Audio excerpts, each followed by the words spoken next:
Good morning, everyone. Good afternoon, and perhaps even good evening. Thank you so much for dropping by and joining me for another exciting episode of the 3D Shenanigans. Wonderful to see you, Ascania. It's alive indeed. Nancy's is here. Ascania is here.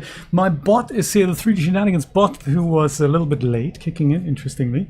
I've issued the command 2 minutes later. It issued something, so it's one of those things, and I don't really understand why, but that's totally cool. Ricky is here, Miss Julia is here, and anyone else who's out there watching, welcome on the live or on the VOD. You're all welcome. I'm also on Twitch today. This is basically Thiago's feed. I hope you can see that a little better than the YouTube if you switch the little gear icon over to 1080p. And yeah, one of those things. I thought let's go and perhaps start with where we left off last time, what we have and what it sort of potentially looks like.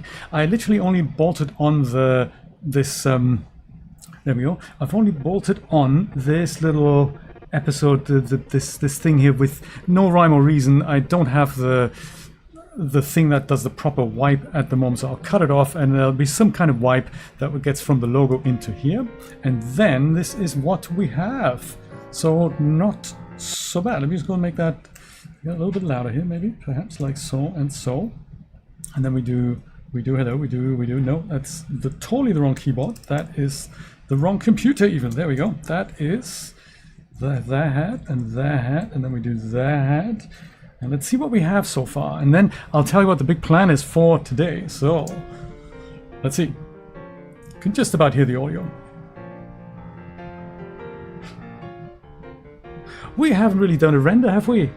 That should be the first thing we do. That is still the old one. We haven't even rendered it with the new thing. It's fine, it's fine. We're going to make some animatics as we go through this. So not bad at all. Today I want to try to populate all of this with people. Could you hear that all right? I think it might be a little bit quiet here. Let's make that a bit louder here. Maybe like this. And then we do this. Let's watch this again. There we go, that's proper volume there. So there's going to be bicyclists going over here. We see a lot of bicycles, and it is Amsterdam, so there's going to be cyclists. That's going to be problem number one, so to say. We also have a little bit more work to do on the exterior there, and a bit of logic building.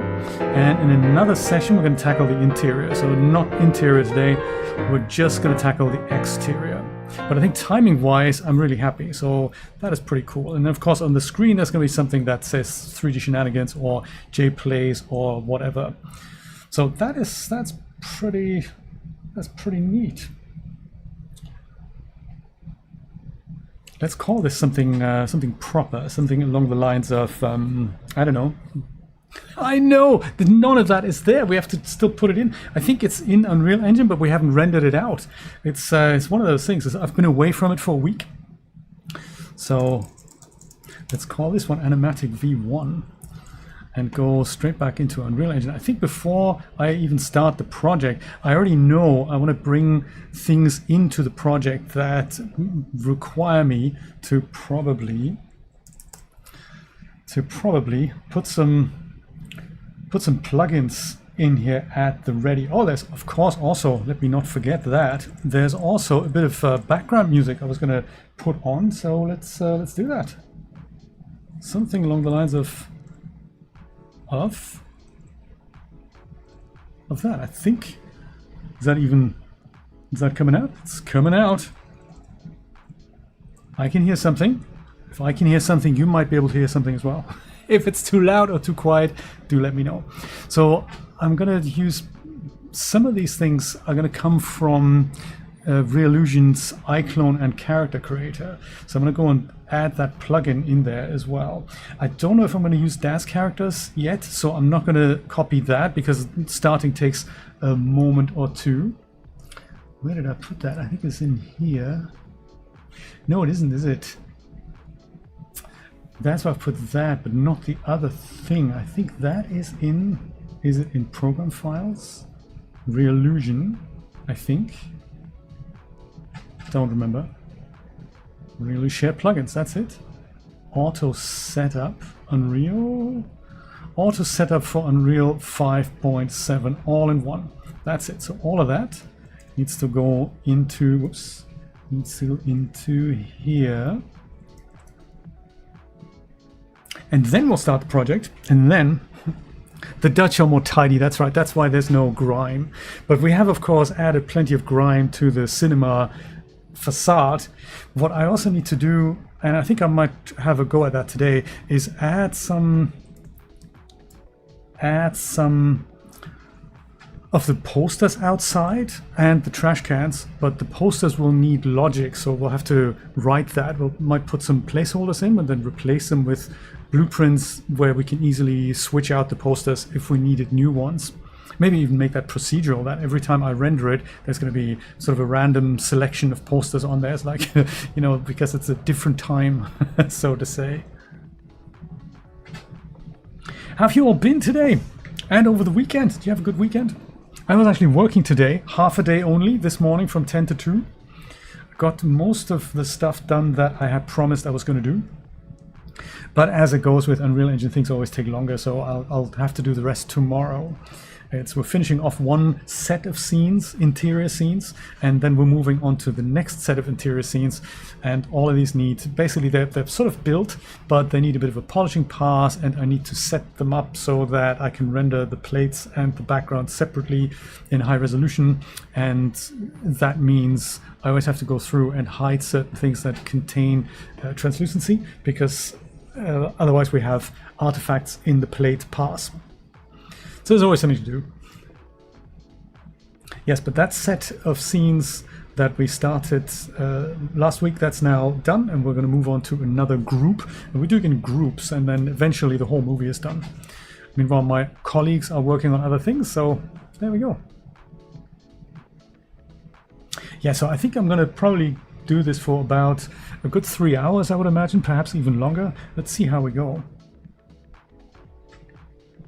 So Reallusion characters as people, and then there's another thing I want to go and populate into my project, which is a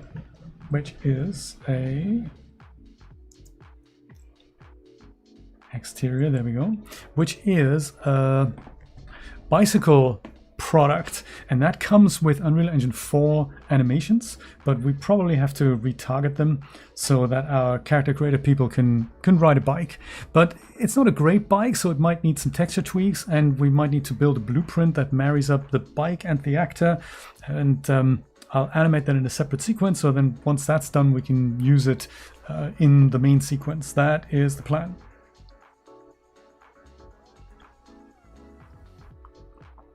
Do you know, Ricky, good question. It sort of, it does and it doesn't. It doesn't by default. So iClone and Character Creator, they have, their characters are pretty much on par with the DAS characters when it comes to resolution. But you can, there's a very powerful decimation algorithm in there powered by Instalot that can get them out and make them game ready. So yes, they have a system for that. Yeah, look at that. We should really render one of these things out here before we even get going. I might actually do that just so that we can see this in our animatic here. RS exterior, yes, it should remember the bits and pieces. Premiere, on the other hand, you may have to save the project, otherwise it may complain when it renders. So let's go and quickly render this out. It shouldn't take too long, but then I have an updated sort of version. Actually, no, I don't. No, stop it. I gotta render it. I gotta save it out, don't I? First from Premiere, so that we actually have one such version. So my goodness. But we'll go through that today, Ricky. So it's gonna be neat. Yes, let me go and just render this out from here.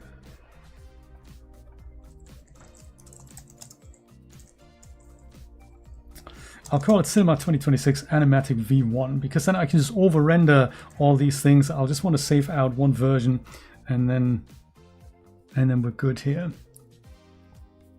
Where am I going to put all that? I might just put it into the main project, therefore I can then back everything up.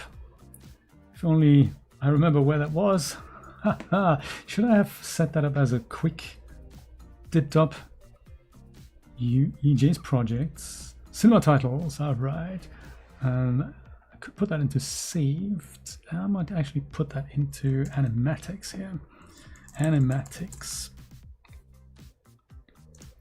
Okay, let's put that in here, and we're not going to use MP3 for this. We're going to use that, and then we can just go and export that. Perfect.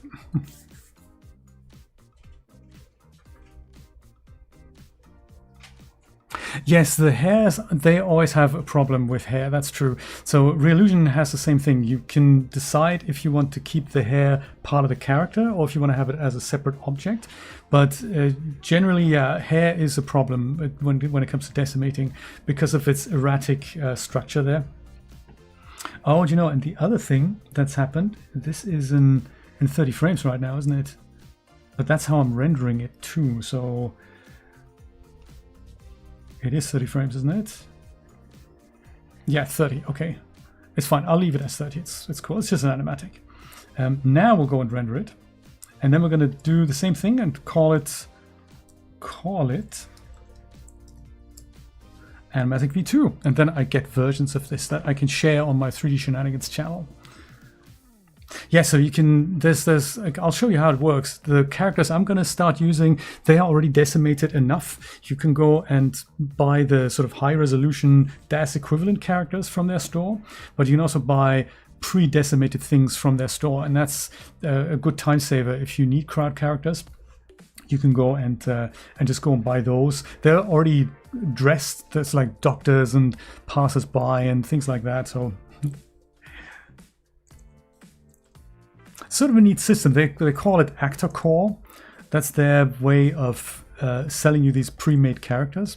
Actor Core, and they have several other sort of names internally. They have so many names for so many things. Reallusion, like Actor Build. There's another one called Actor Build, and then there's called Actor something else. And one's good for far crowds. One like for tiny people. One's better for mid-range people, and then you can use your hero characters undecimated from Reallusion. Yeah, now we have that facade here. Okay, perfect. So let's go and call this one V2 and just render it out again. And then at least we keep some versions around here. I like it.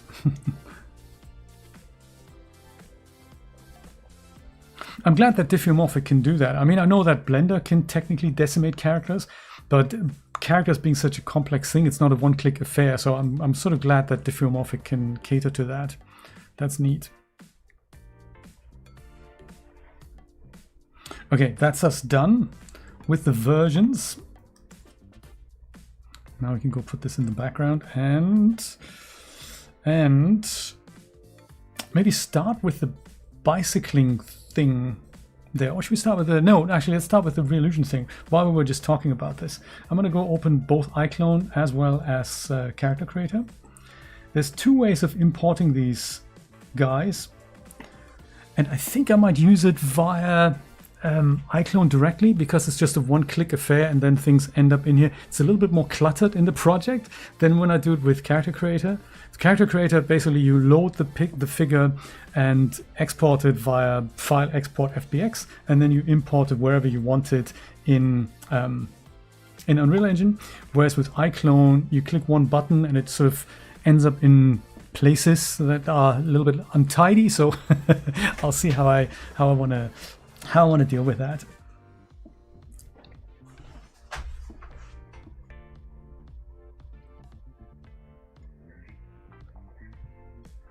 Yeah, the pre-decimated characters are good because they transfer fast. The high-res characters from iClone, they have a tendency to take quite a while for them to end up in Unreal Engine.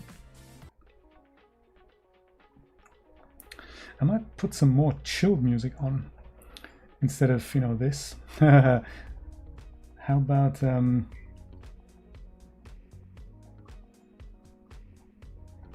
this? Let's try this. So much music. Okay, Character Creator is ready. iClone is about to be ready somewhere.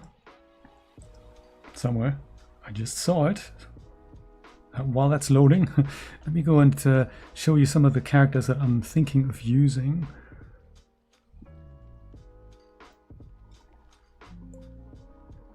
So under, I think it's a pack, isn't it? Is it a pack? Yes, the Modern People sampler, which is weird. That should be downloaded already. Unless that was on my laptop. I don't recall that not being downloaded. Let's do it now. You can do that as well. Yes, I find there's more value in the Reallusion things than there is on characters from the Fab Marketplace, because there's usually not that many. Like, look, this is a huge variety of guys I can use, and they're ready to rock, and they have different sort of outfit collections, and I can also build my own. I can bring in things from Das Studio. I can do that, but you know, it's one of those things. Personal preference is really what it comes down to. I don't want to buy motion planning at the moment. Yeah, so for these guys, I can either go and load them directly in iClone here, or I can go and load them into Character Creator and then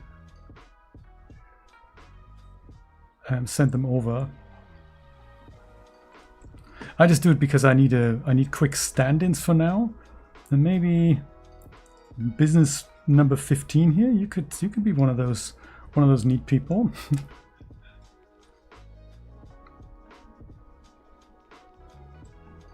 Perfect. You're going to be our stand-in guy. I like it. Yeah, so he's fairly low resolution.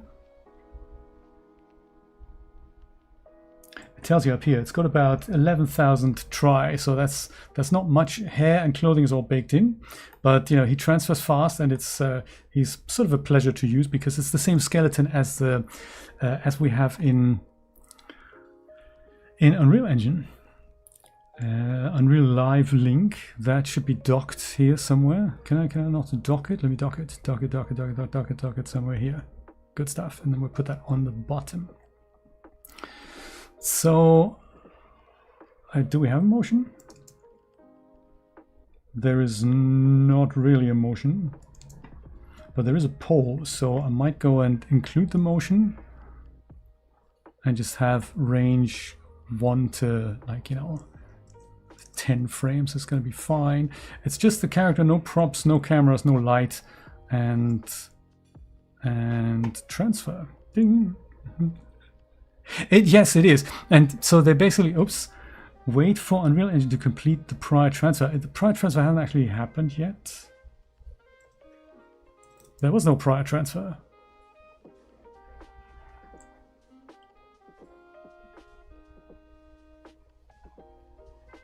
We may have to do it via Character Creator then. So link that's for live, so we don't really need that. Transfer is a script, so there we go. It just needed a second. Invalid operation. Well, that's a shame, isn't it? Let's go do it via Character Creator then. No worries. Load the same guy. What was his name?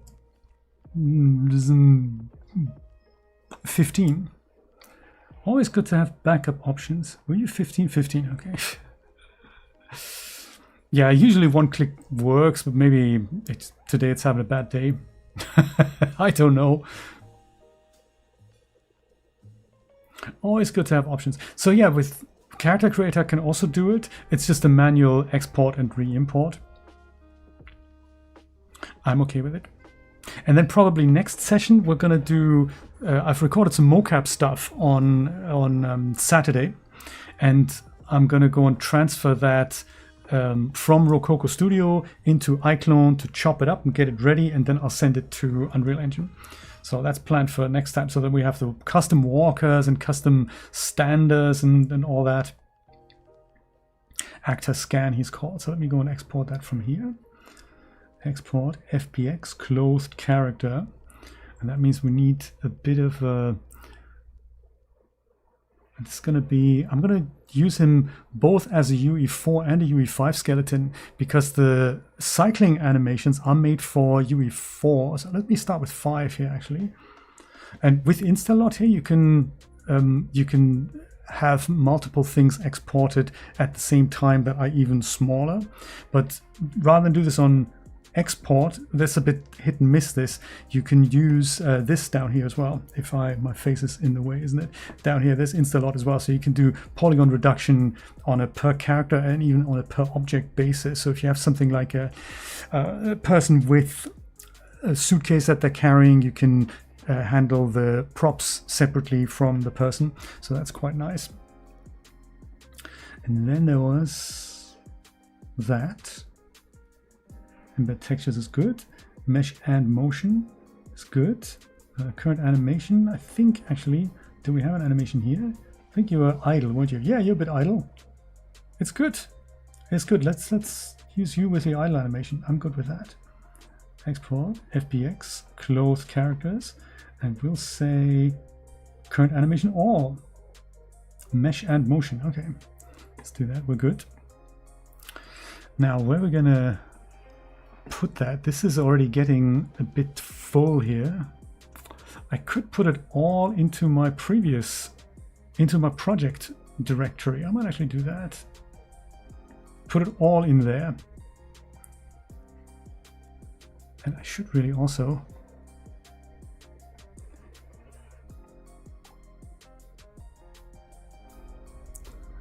what's it that here? Pin to quick access, that's the one.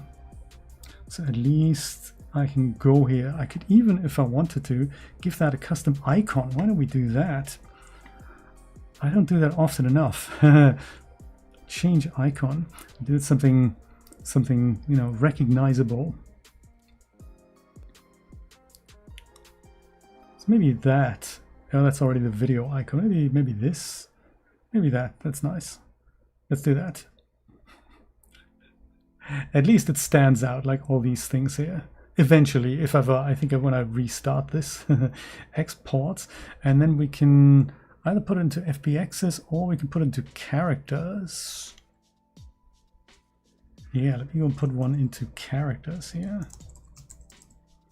Characters, and this one was called Casual M15, 00 M15.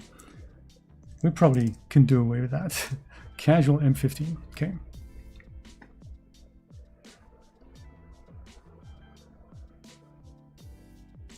"900 frames, that's impressive." Didn't know it was going to be that long.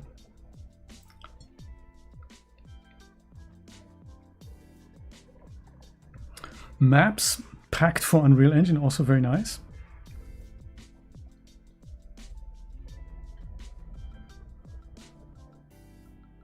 Saving FBX file. Okay, so now the neat thing about this now is I can have a characters folder here, and I'll make a new one called Casual M15.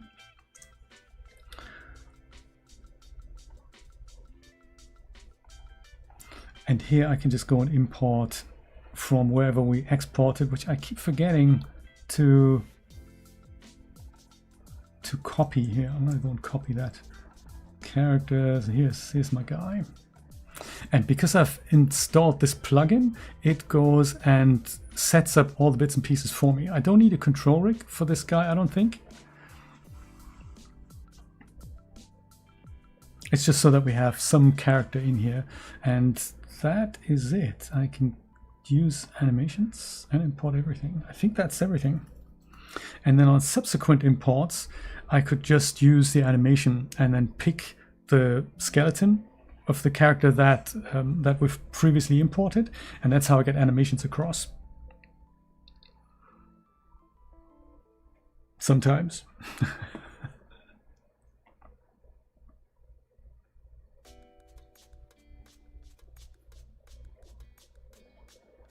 Yeah, and with the iClone transfer, this is usually a one-click affair. I don't know why it doesn't work today. Smoothing group. I don't think anything ever has smoothing group, so we can always ignore that. bizarrely. Close my sequencer down here. And here we have my friend.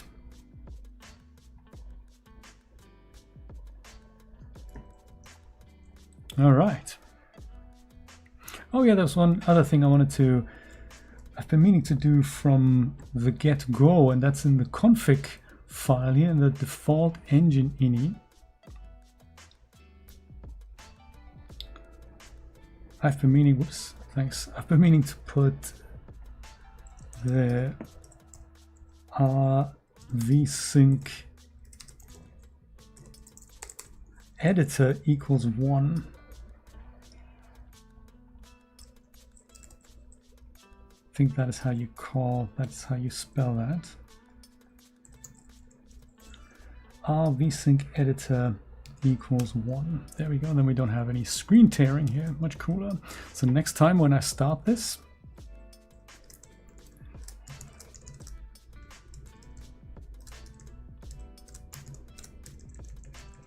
that'll automatically happen that way. Mr. 15, how you doing, buddy? So Mr. 15 is going to ride a bike later, or in fact in a minute. So do we have an animation for him as well? Motion, there it is. There's his idle motion. So that's pretty cool. We can use him already and override the animation with a control rig if I wanted to have his hands on something, or if he wanted to be on a phone or whatever, we could do that directly in Unreal Engine. But of course it's a little bit more it's a little easier to do that through iClone, especially if you want to string motions together. But hey, this is a good start. Let me show you this bike pack and we'll see if we can marry him up with that. It'll be a little hit and miss here. So bicycle with animations. This is the product, and I think we've picked that up for free from the marketplace at one point. And it's okay, it's not fantastic, but it was free and it comes with animation, so it'll be neat to use that for this. So here's the bike. It's not a Dutch bike, so what I would like to do is give it that white bit at the back, that what Dutch bikes have. And if you look closely at the pedals, they don't actually rotate. The chain rotates, the wheels rotate, and the pedals, they just go up and down. But by the time we put a person on there, we're not actually going to see that. So I'm hoping it's gonna work. So yeah, that's the bike that we're going to use. And I think I'm going to go into Substance Painter and just have a look if I can make it dirty, give it maybe a couple of variations, and most importantly add that white bit at the back so that we recognize it as a Dutch bike. Yeah, the materials are just very clean and very simple, so we'll see if we can help that out, but that's detail work. For now, let me go and add that to the project. This isn't compatible with Unreal Engine 5.7, so I'm going to go and use the latest compatible version, which was 5.4. And there we go. It does a bit, doesn't it? But then Manny has this really bulky frame as well. Manny is a bit, too wide-shouldered, really. Yes, I've got something. I've made a test the other day. Was that here? No, that was on the laptop, wasn't it? And I don't think I have it uploaded anywhere. But I could make one of these guys jump on the bike, that was neat. Let me see what's necessary to make this happen here. Bicycle with animations. I'm going to put this under favorites because I have a feeling I'm going to go in here quite a lot. I might even give that a color. As this folder grows here, I can just not deal with this and then only deal with favorites and collections. That's sort of easier. Okay, here's my bicycle animations, both for the rider and for the bicycle. So this one here,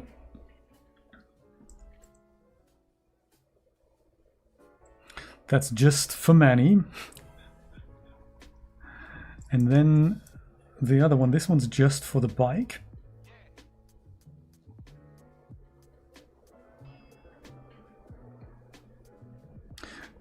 Anticipation is increasing. I'll see if I can. I'll see if I can. Yeah, like, so this works, but you can see that the pedals, they stay stationary. They should remain flat as the bike moves. So I don't think we have a blueprint that marries these two things up. So let me go and make one, and then we'll see if we can get this guy on it and see if we can how we can do that. I might not do that in this heavy scene here. I might go and just create myself another one, just a basic level,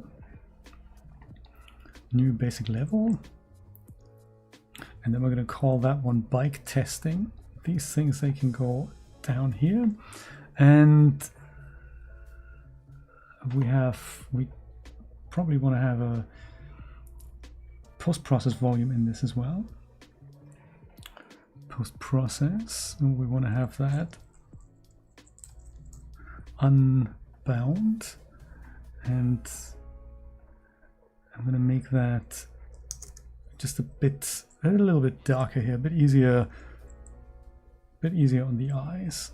I'll put that down here. We don't need a player start, so perfect. And this is just for testing. This is going to be bike testing. So let's see what we got then. We have meshes, we've got the bike skeleton, and we have the rider. So let's go and put the bike in and just zero that out. And then let me see if we have, where's the Manny here? Those are our characters. Could be in demo, mannequin. That's the one. Character. Mesh. There we go. Mannequin, male and female even. Look at that. That's nice. So let's use the male guy. Drag him into here. And also zero him out. And then with a bit of luck, if we gave both of these guys an animation, it might look good. But yeah, I can see what you're saying now, Leo. The bike itself looks a little small, just size-wise, compared to the guy. Let's see if we can adjust that later, that we give the person riding it a bit of a slightly larger bike. I think as long as the scale doesn't, or the animations don't require any tweaking, we can probably pull it off. But, you know, let's see.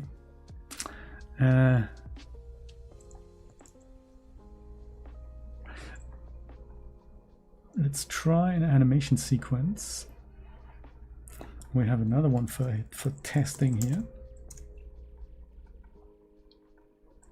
And we'll call this SQ bike test. See if that works. So in an ideal world later on, I will have a blueprint that combines these two guys. And I think while I'm here, let me go and just make that right now. Convert selection to blueprint class. And I think I'm going to make it harvest components. I might even make myself a new folder here that I'll call J's Assets. And in it, I'll have all kinds of funky stuff like bike V1. And then we can see how we go there. So blueprint bike V1. Let's see how that goes. The wimpy bike, yes, exactly.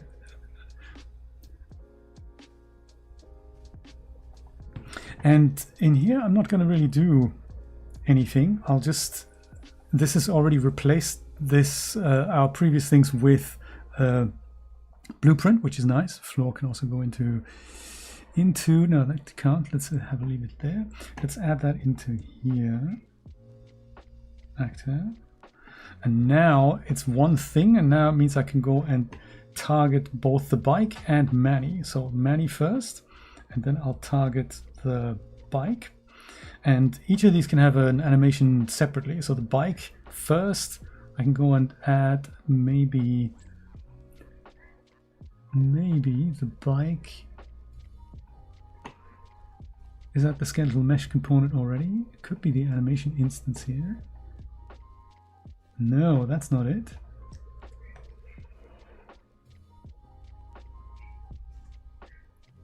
Animation, there we go. That's what I'm looking for. Forward. Let's just start with a harmless forward way here. That works. And then we do the same thing here on my guy. Animation forward.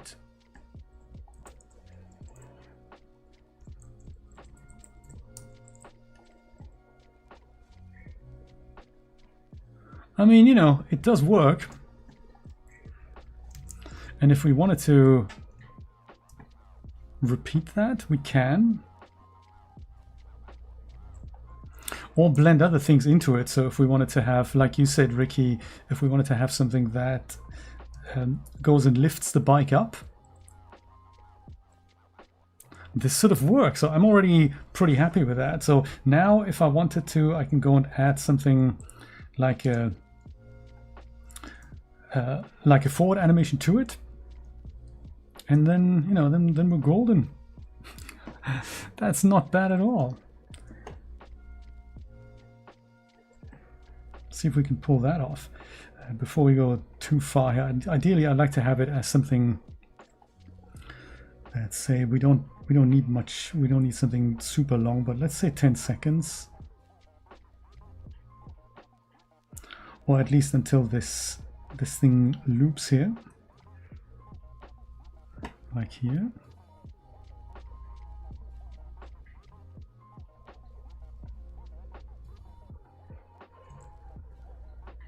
Yeah, so that works. And so the benefit of having one blueprint is that I can now go and say, if I wanted to have this guy cycle from here to over yonder, I'll add a transform track here, and we'll start here and then go and bring my man. I don't know if it's going to work, but let's say, oops.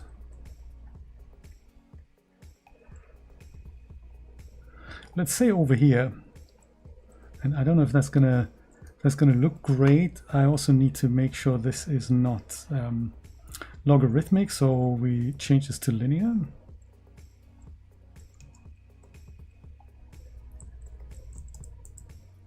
And it's probably a little, he's pedaling a little fast, but even that can be adjusted. So either I make him move faster,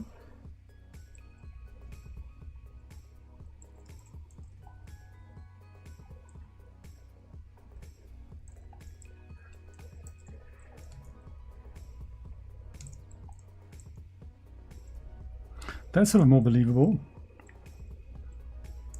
Could probably go even faster. Or we slow down the animations. That's also a possibility. So let's slow them down just both by the same amount. That's under, oops, sorry, properties playback. Fixed play, so I can go and say something like 0.7. Don't want to slow them down too much. That of course changes the duration of the animation. If I do the same for the rider, man, playback fixed 0.7.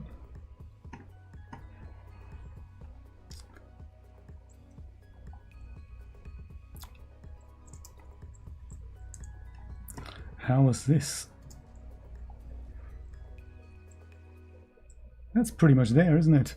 Let's go and animate a camera alongside him so we can watch him do that.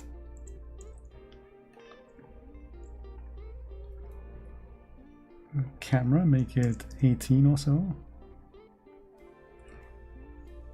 And do we have transform track? We do. Let's check that here. Go to here. Go to here, make sure that's linear as well. Look through the camera. Look at him go! Oh, hang on, the last point isn't... That was linear as well. Dang, buddy, what's going down?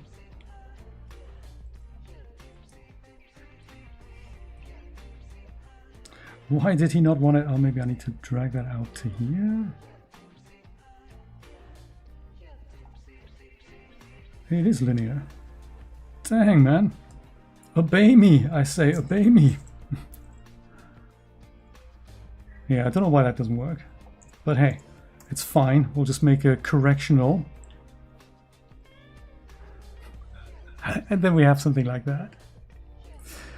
Do you know, I would animate that. Yeah, so if the guy has to go left, right, what I would do here is bring this into iClone and then literally attach the hands to the handlebars, and then I would animate the handlebar, and the hands would stay in place. Then that's usually how you do that. I'm not sure if this is the right bike for that. I don't know if the handlebar is rigged that it can do that, but if you had, then I would imagine maybe it is. But yeah, I'd probably, if you do a custom animation, you'd do that. So even with this, like a cycling animation like this, you would, if the bike was rigged properly, you would go and attach the feet to the pedals, and then you would just animate the pedals, and that would, the IK rig in the figure would then go and animate the knees. And with some corrections, you would get some good results. So that's a possibility, but I think you'd probably have to have a better bike for that. This is probably just designed that you use one particular animation with the bike. So if you have the handlebar sort of going to the left, you'd have an animation for both of these things, and they would already match up. And then the challenge here is still to keep the figure with the bike. So that's what we're going to try next. Replace Manny with the real guy. Let's see if that is even possible. Yeah, but this is where these reach targets or attach tracks and those types of things come into handy. Like if you were to animate somebody picking up a coffee cup and drinking, for example, it's the same idea. You would animate the hand, and the moment the hand reaches the coffee cup, you would say attach, and then the other object would just move with it. And then eventually when you're done, you say stop attaching, and then the object gets placed there again. That's usually how that works. And it's a similar way here. Same with hands on a steering wheel in a car. You would go and parent the hands, or not parent. You'd put. It's a fairly complex system there. You put attach points of the hands onto the wheel, and then you animate the wheel, and the rest is being handled by the IK rig. Unreal Engine has this concept, but it's very difficult to. It's a bit clunky to do. Not difficult. It's more clunky. In iClone, it's a bit nicer to do that. So let's go and duplicate this and turn that into my guy. Let's call this bike V2, and we can drag it into the viewport here as well. Just maybe a little bit in the foreground here. And in bike V2.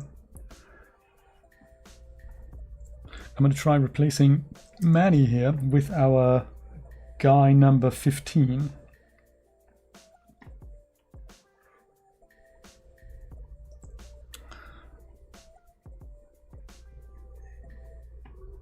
If I can I do that? Mesh, there we go. Use him then. Did that work? It totally didn't work. It's still Manny. What's going down? Let's go open this again.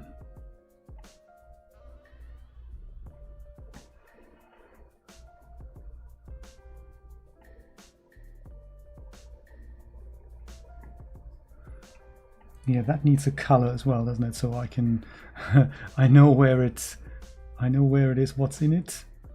Yeah, that's a good color here, and I also need that as a favorite here. Perfect. Oops. So bike V2. Here he is, perfect. So since he's a UE5 version, I'm not entirely sure if I can play the animation on him. So let's try. So there's two ways to handle that. I can either try to export a UE4 version of one of those characters out, and we'll see if that works immediately, or we can try retargeting. So let me try the other. Let me try the this option first. So just so we can differentiate him, let me go and load somebody else in here. Maybe the guy with the business suit. We go replace all. And we'll export him out now as a UE4 version. And I'll make a special note of that because I probably need more UE5 versions than 4. It is for all of us, Ricky, totally.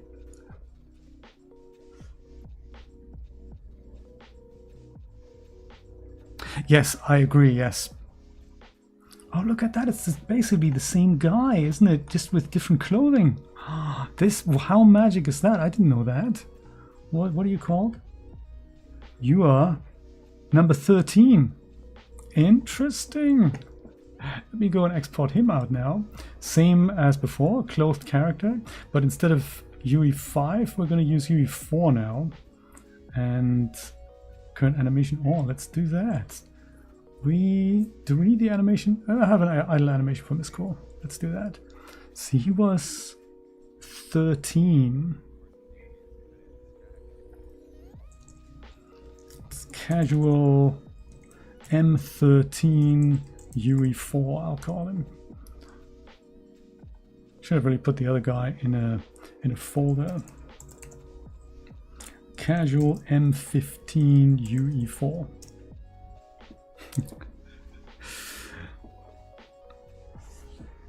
Yeah, animation is tricky because 5 different programs do it 5 different ways. That's really it's difficult to understand why Blender does it this way and Unreal Engine does it that way and iClone does it yet another way, and then you have other programs like Cascadeur that sort of accommodate for all these things, but you think, man, how do I do this now? So what's bizarre is that doesn't seem to be one way of doing it. There seems to be like 20 ways of doing it, so that's a bit crazy. I think maybe characters also needs a color.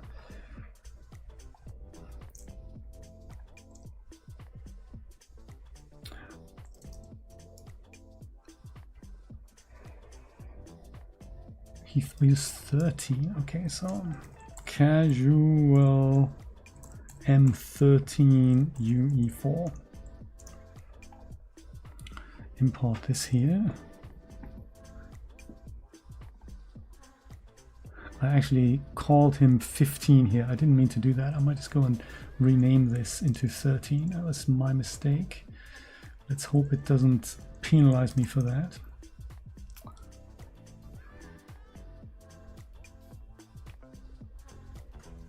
So different skeletons jack it off.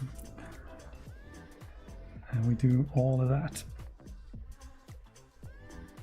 Yes, if I do this with iClone directly, I save myself the export and import dialogues, but it puts it in a folder called RL content, and it's a little messy. So it's easy to, oh man, this is bad, isn't it? What a shame.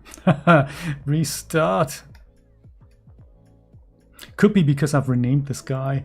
I shouldn't have done that. Let me just go and do this again. Let me go do the export again. It might have been my mistake.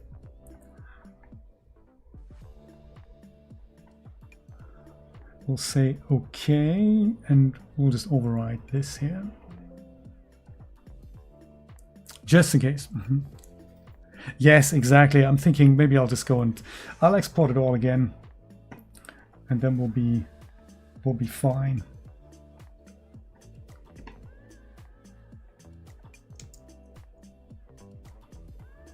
He's imported something, but I might just go and delete all that and start again.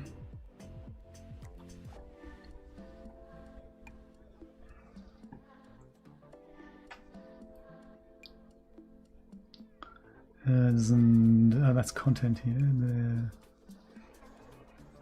exports characters. This is him. This is him.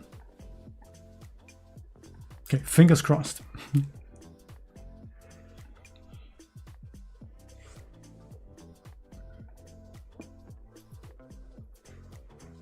What I like is that the import is fairly fast. The high-res characters, and I didn't know this when I started with exploring Reallusion and Unreal Engine together, it literally takes 20 minutes to export a character if you don't decimate it. And it's because it has to then transfer several 4K textures and meshes, and it just takes forever to do. And there's a big penalty for that, as well as a performance penalty. So once it's done, once it's in here, it's not actually that exciting to use. Okay, here we go.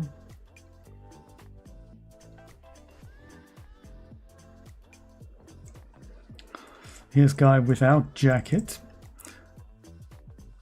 So let me replace him with guy with jacket. UE4 guy. Ding. Jacket guy. Okay. So with a bit of luck, the animations should work on him in a moment. I have to, so they all have a separate skeleton, which is neat. So this skeleton is unique to this guy, and we can see that he has a few animations here, but the one that I want isn't here, which is the bicycling animation. So we probably have an A pause here. We have the idle motion here, so he has that. That's nice, but there's nothing else in here. And I think for that we can set the bicycle Manny as a compatible skeleton for this guy, or the other way around. How does it work again? The bicycle guy, I think, needs to know that this is a compatible skeleton. I think, because if we do this, we can do it vice versa. Let's see if we have, what's it called again? It's SK Mannequin, usually SK Mannequin. This is it. See if that's the one. That's the female one. So that's not the one we want.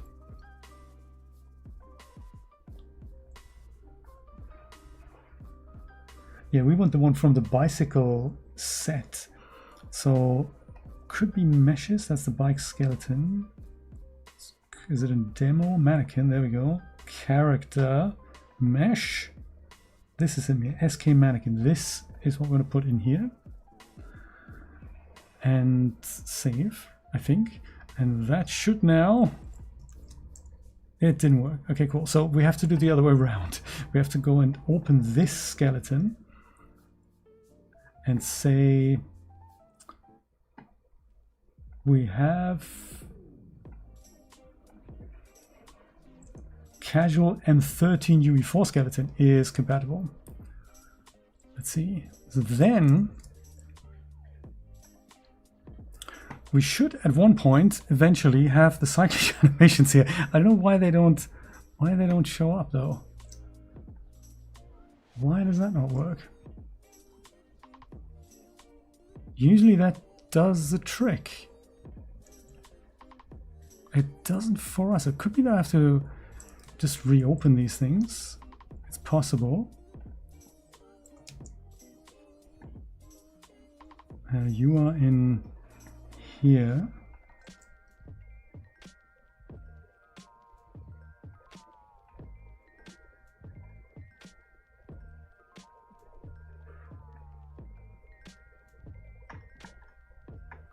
Huh.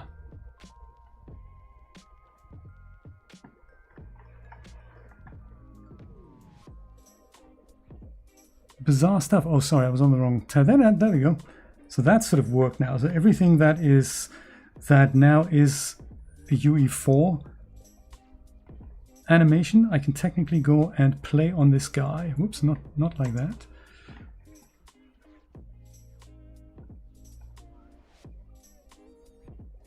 Why don't you want to play?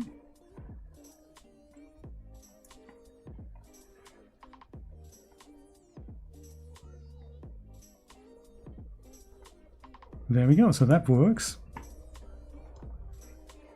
This does not work well. There's the rifle stuff, there's the pistol stuff, but I think I've picked the wrong skeleton. This looks like it's now... It's looking at the UE5 skeleton, so that isn't good either. It's looking at this skeleton. That's not what we want. Yes.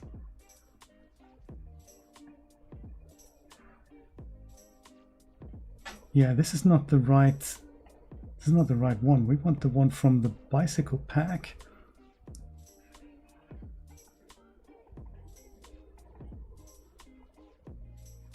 This guy here, SK Mannequin, that. Conveniently named exactly the same thing.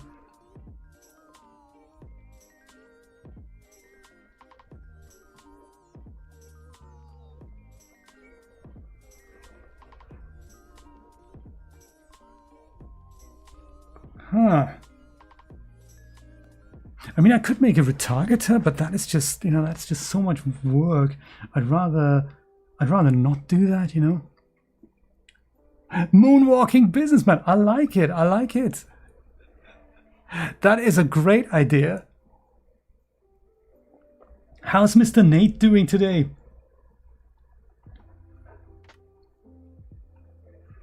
Let me go delete this first of all. Delete, remove, close, open again, start again from scratch. So in mannequin, in character, in mesh, we have this guy, SK Mannequin. This is really, this is the guy we want to mark as compatible with the other guy.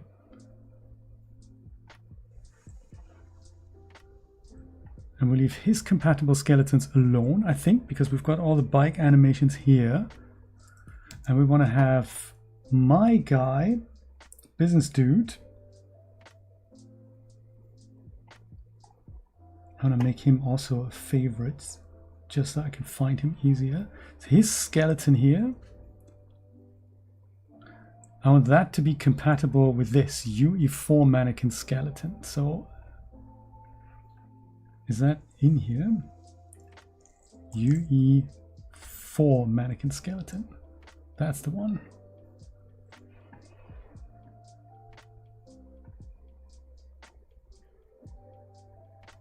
Now we have it. Look at that. So now we've got bike riding animations.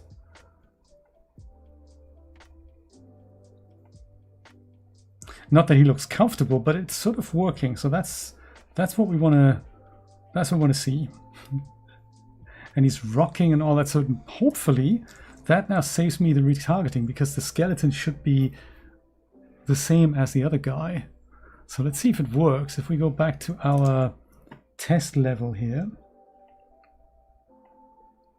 which I should put into down here as well. Testing, bike testing, put that in a collection.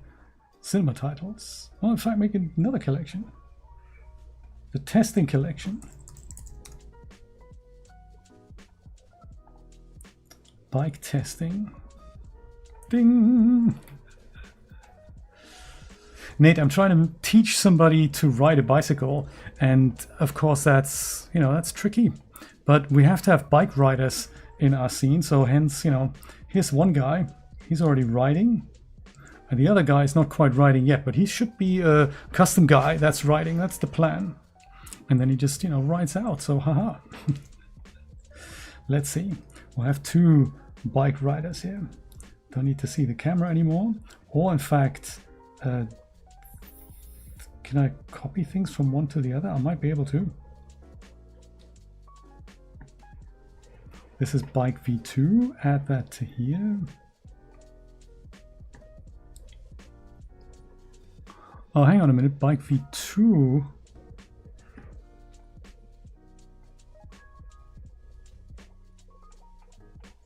Let's remove bike V2 and put it in again, because I think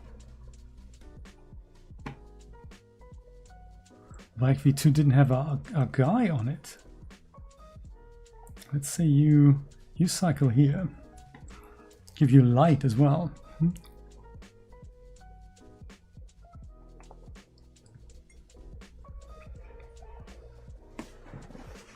Oh, you can't ride a bike. I totally forgot about that, Nate.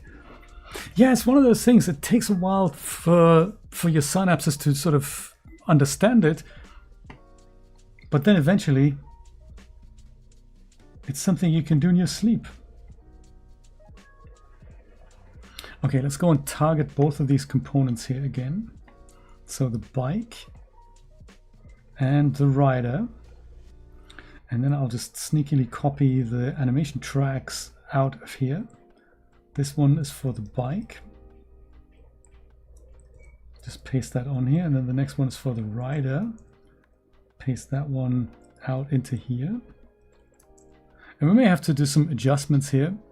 And then we need to go and copy the transform track from that bike to that, so that they're both, well, now they're both on the same spot. So let's go and add an additional one here.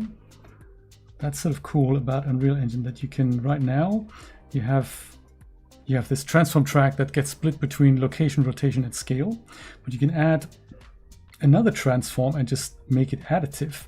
And now all of a sudden you've got two. So you can say the first one here describes the main motion of the rider. And I'm not going to change that, so I'm not going to interfere with that. I'm just going to go and rename it into main motion. And then the second one, you make an additive change to it. Like in my case, I might just go and move this guy over here and move him slightly forward. And that now is a global change that's sort of keyed in. And that's pretty neat. So you can animate in tracks without that being layers.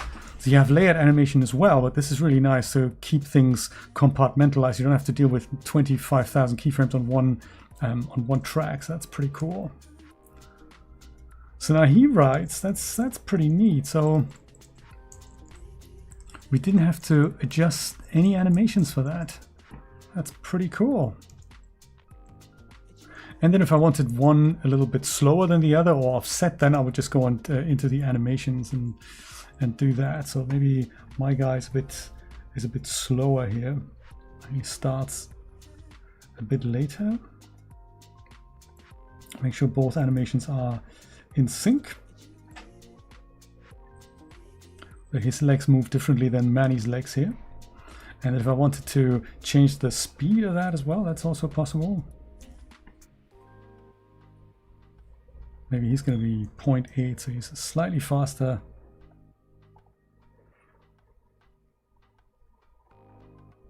Playback, and there's 0.8. You gave up and didn't care. That is that's easy. Look at that. Look at them go. Very cool.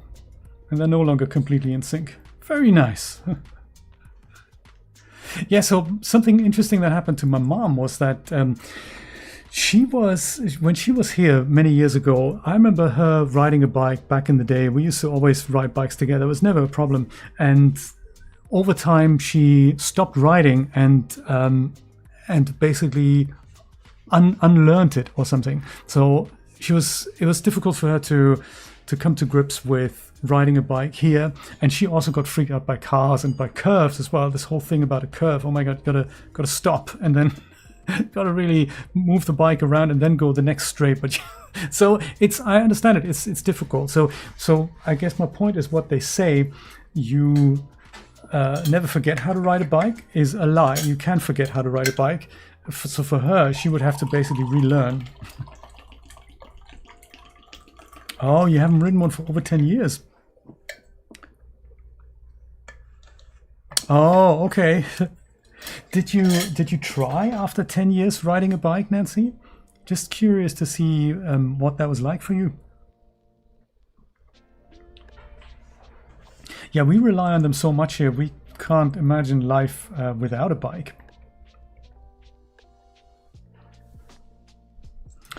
So this is pretty good.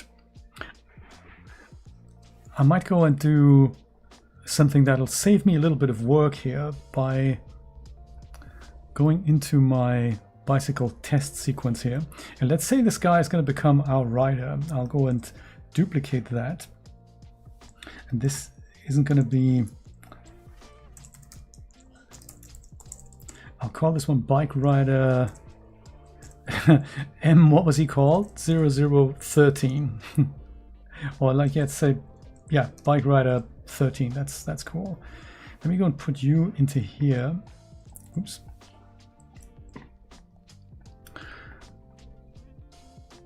And when I open this, that works. I'm going to go and take bike 1 out of the equation, so this is no longer controlled by this. I'm going to go and turn this bike here into a so-called spawnable. So right now we have an object in the scene and the sequencer takes control of that object. But if I go over here and choose convert selected binding into spawnable actor, then you'll see that this little arrow icon appears. And this means that the sequencer now spawns this object in and animates it when I need it.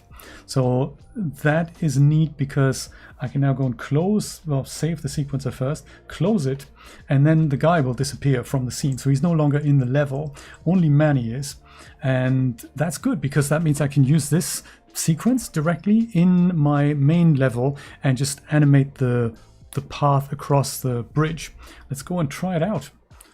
This was pretty successful already, I have to say. Thank you, casual guy number 14. Appreciate you, buddy.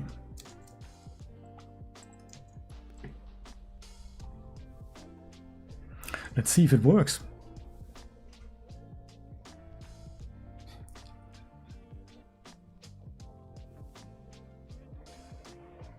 That is so unfair, isn't it? How unfair is that? So I learned riding a bike appropriate for my age when I was 7, 8, younger, maybe even, probably younger even. Before I went to school, I remember I had a tiny bike and I had these helper wheels on the back. And I thought, oh, that's easy because I could never fall over, of course. And eventually, after riding around for enough time, my dad said, do you know what? You actually keep the balance and you no longer rely on the training wheel. So they were slightly offset against the main wheel. They were slightly higher so that you could only fall over to a certain portion. And eventually you took them off. And I kept falling over and really didn't like it. But because I had already ridden with the training wheels, it eventually, I just stayed on, and it was like second nature from that point onwards. Screaming down a hill with a stop sign at the bottom. Wow, yes, that is bad, yes. But falling over the handlebars or burning rubber, that is just not worth it. No, you're right. You're right. Your granddad was a silent type. Excellent. Too funny. Oh, I should also move the sequencer so that it's in animatics, isn't it? Where did we put it? I think it was in testing. No, it wasn't in testing. It was cinematics testing. Yes, there it is. So that rider, he's going to go, I'm going to make a new folder here.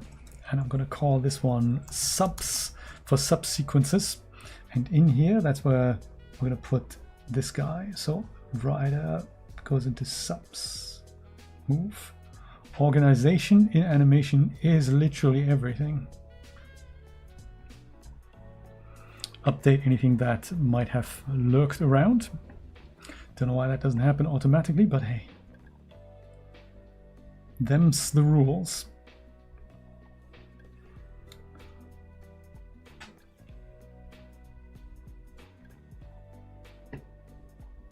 So if we now put this guy into here, not so much the sequencer, but if we trigger that sequencer from our main sequencer,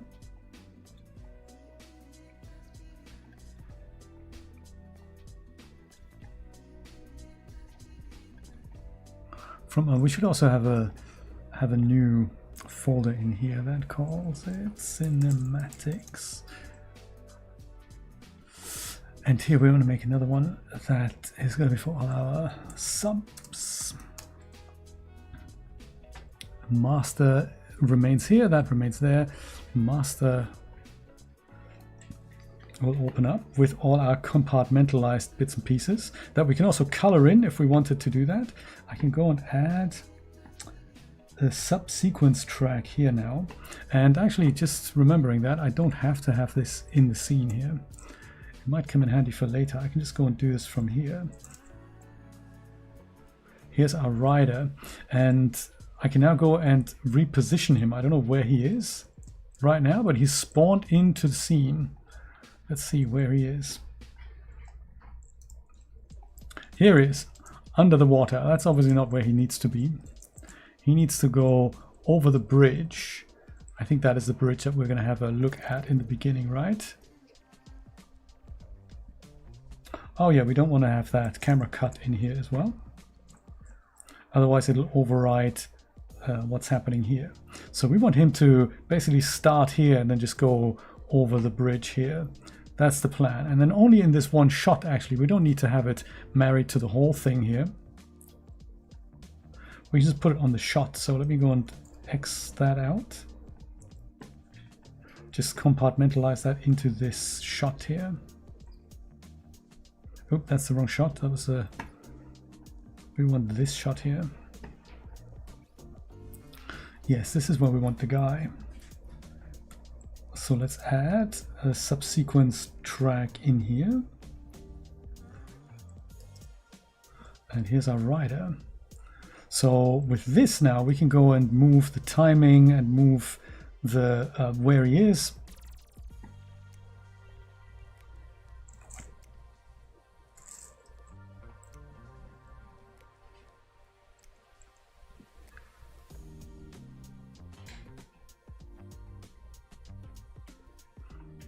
So we already had a main motion that's going forward, and this one is basically the tweak. So we can use this track to apply that tweak. But for that, I think we have to go and find him first.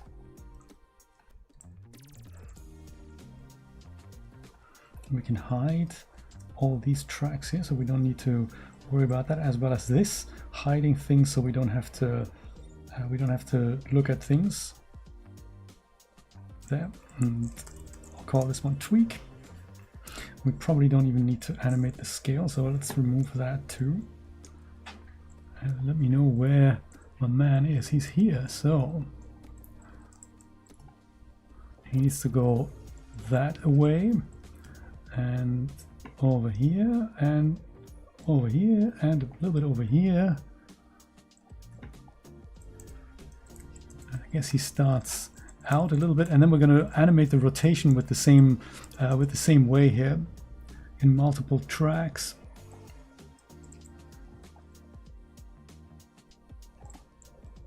So this thing is sloped, of course, so we'll go and deal with the slope in a moment. For now, let's just see if we can get him timing wise just to go over from one way to the other here, and we might have others going the other way. So he's of course on the right, whoops, it being Europe and all. So this is the highest point here. Okay, so this isn't bad. I'm just going to go and make a keyframe here. Just for location, I'm going to rotation is a different matter. Oops, shouldn't have done that. Rotation is of course important. So let's go and keep rotation in here as well.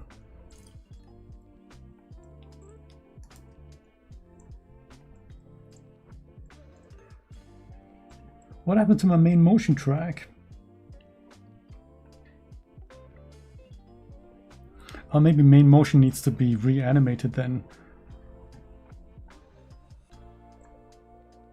Yeah, that doesn't seem to work anymore here. That's bad. Oh no, actually it still does. It still does. It's just we've rotated him now. So okay, I'll have to do the main motion again as well. Okay, no worries. I get it. I get it. We have to do it all from scratch in the level. Okay, no worries. We can do that. We can do that. Delete transform altogether. Make a new transform. That was still looking at his previous rotation. Okay, no worries. We can totally redo that. You know, swimming is another such thing. That's true. Swimming is very similar to riding a bike in that you learn it once and then you know how to do it. Except swimming, apparently, from what I understand, we all know before we were born.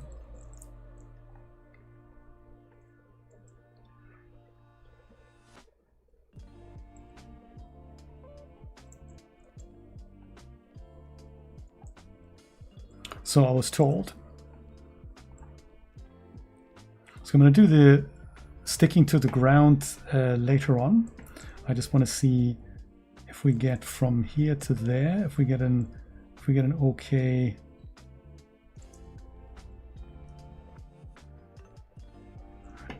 okay speed going here. That needs to be linear.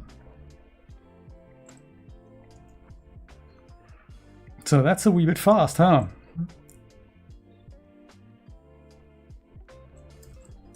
Especially considering that we're not even on the right bridge. Ah, what a shame. He's on the wrong bridge.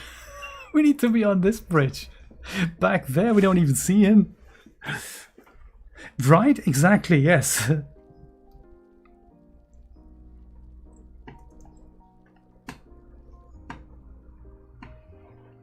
He's too fast and he's on the wrong bridge.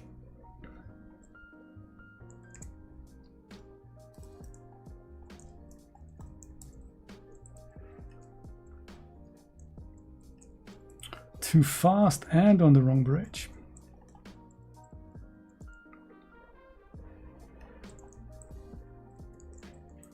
So start here and maybe also start with us here. I'm thinking, you know, you can be here. It's a good starting position. Then here, I want you to be, oops, I want you to be sort of here. Does that make sense? And then we no longer even see him.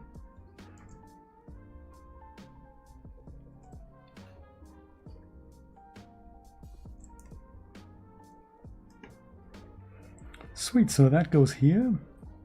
Start the motion slightly outside, and also maybe that motion will continue over into the next shot. And then we have something like this. So that's pretty cool. We'll just go and adjust the rotation and the height in a moment, and then we'll duplicate my man so that we have several of these guys going up and down here. That'd be cool. All we need is now different people. So if I'm thinking maybe there's like 3 bicyclists, one can go down this road here and one can go the other way. I think that is a good start. Right? I think. It just means, you know, tons of work. But hey, that's what animation is all about. Tons of work.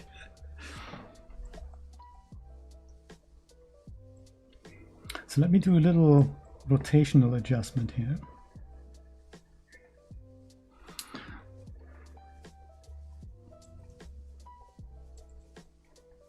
Shift C to get out of the camera view here. So that is not the right height. You're going to be on the ground, and you're going to be, I think we're going to put snapping off and just angle you ever so slightly here. And that should be, oh yeah, you're also not on the road, so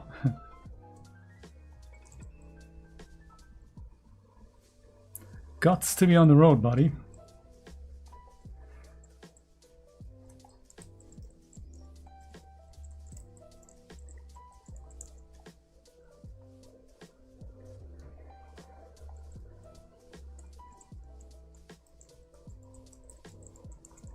You're on the road, you go up a bit and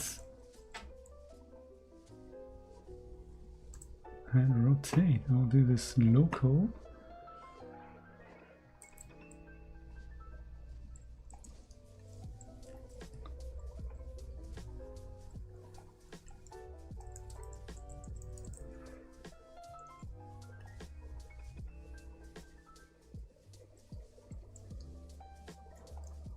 And from here to there, that's correct. But then, of course, we're encountering this dip here. That means that my man isn't sticking to the road. So we have to have a correctional when he lifts off. So location the Z height. We'll have to retain it here. And here, I'm going to try to put it down.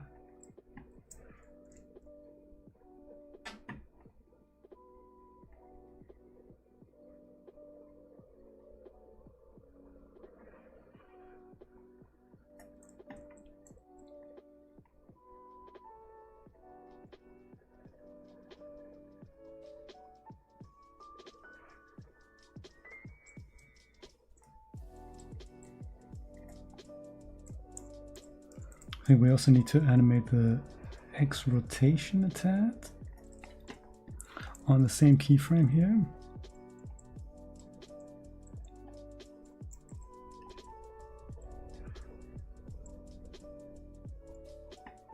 Okay, fab.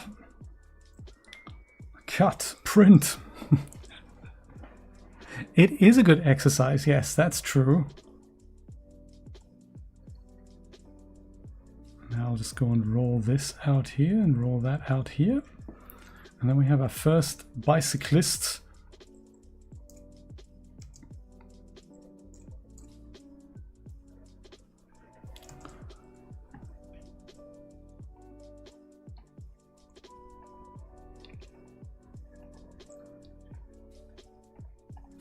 I'm gonna color this in as well because I like the idea of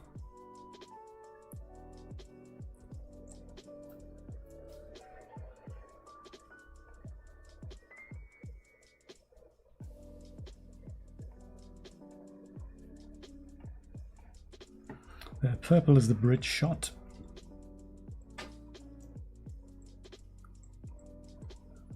Great. So we'll have another cyclist coming from the other side. Maybe they're already halfway here and they're just going over there, and then we're going to have another one here. That we should be able to do that in the next half hour. Ideally.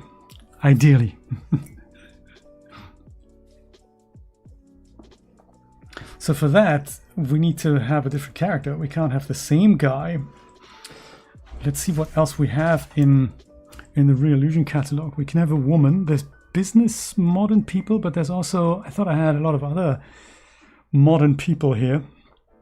Kids, they have a different size. Maybe kids are problematic. Women with skirts, also problematic on a bike. Let me see what else I have. Modern people. I thought I had something else.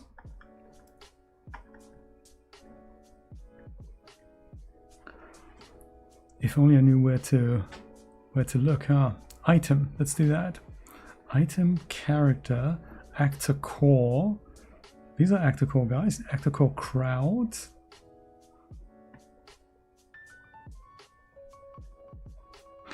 Kevin actor core. These are my business people, and these are my casual people.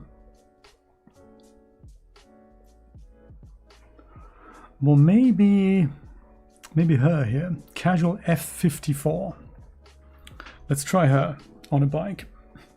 And these guys, some of them, they have different textures as well. So it's possible that his suit is also available in red and black and white. I should have really looked at that, because if I make his suit sort of white, then I can tint it any which way I want in Unreal Engine. So let me see what she has here. Could be that she has other outfits. That is in... Is that in cloth? Maybe? If only Brian was here, he could tell us.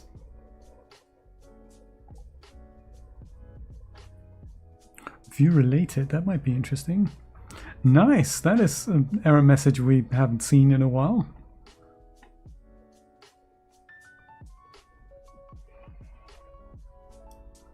Yes, like...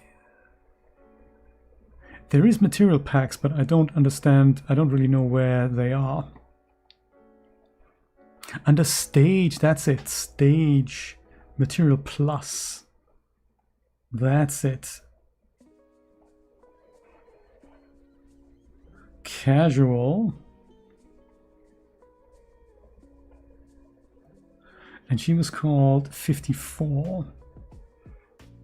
There we go. So there's Is that really her? Oh, no, that's M54. Sorry, F54. So she has a yellow sort of top here.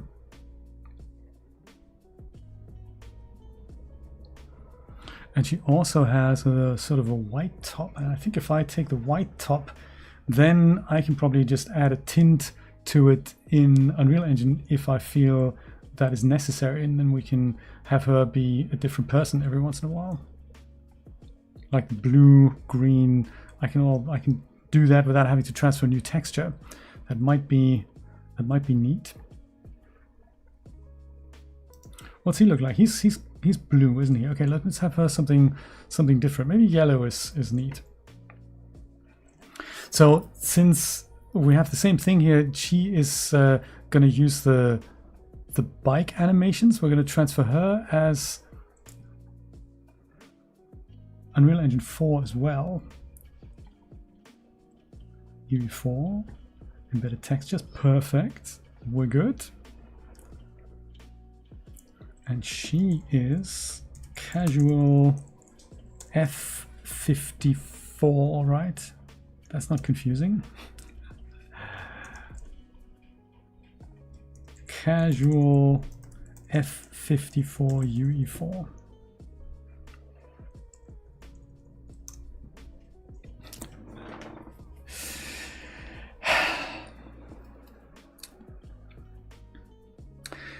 And then slowly, we're sort of getting there.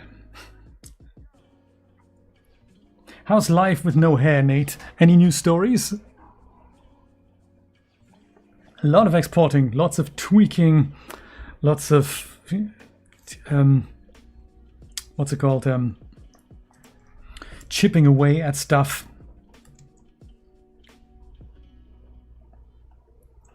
So this is casual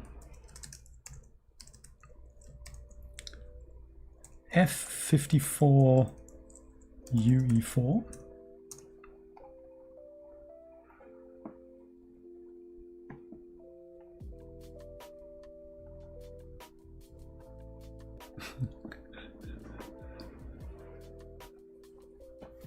It's grown fast. Wow, okay. Yeah, I think the people who have who keep up a bald appearance, I think they have to shave regularly. So you gotta stick with that, I think, and regularly, once or every other day, just go and do that. Shiver, thank you for subscribing, buddy. Appreciate it. That's the other way that you can do it, Leo, to disguise disappearing hair. That looks quite nice, especially the sort of 1 to 2 millimeter thing. And if that looks too wispy, you just take it all off, leave it off, and nobody knows. Eventually it becomes a trademark. Patrick Stewart and all that.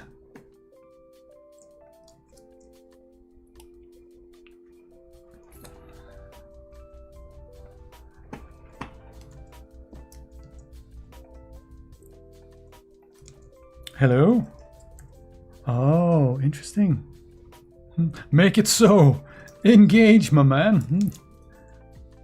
Here she is.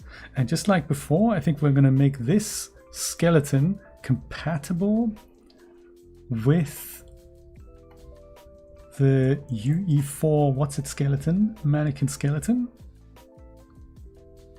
Save, and then that doesn't update the animations because that's just how Unreal Engine rolls. But when we do it again, it sort of is all here, so that's perfect.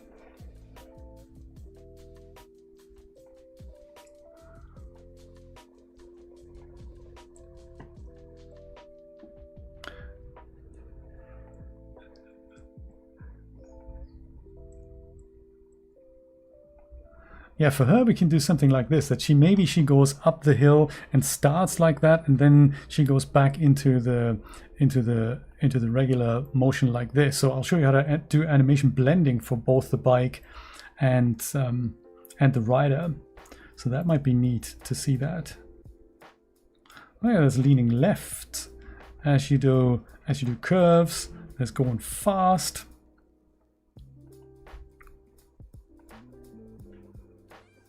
Oh, and then there's just like standing and waiting for the traffic. That's also a nice animation. So we can just have that as an idle maybe later, that we do nothing. It's just the rider.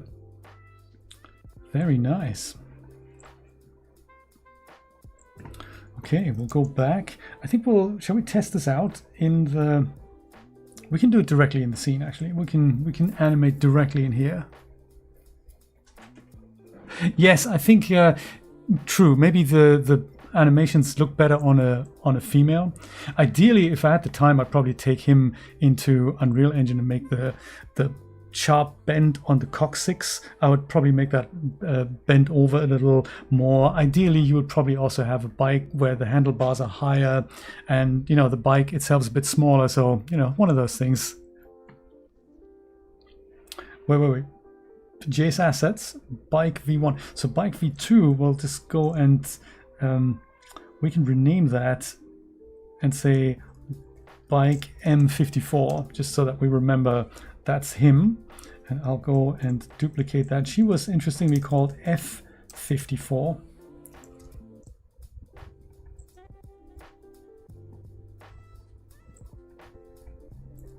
And we'll do the same thing. We'll just bring in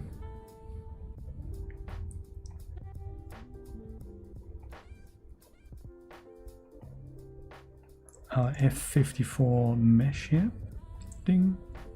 And for some reason it just doesn't do it until we close and open it back up again.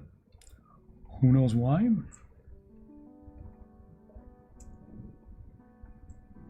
But that's just how Unreal Engine rolls. Yes, and the materials on the bike I'm going to have a look at separately, because I think, you know, bit of rust, bit of smear, different colors, that sort of thing.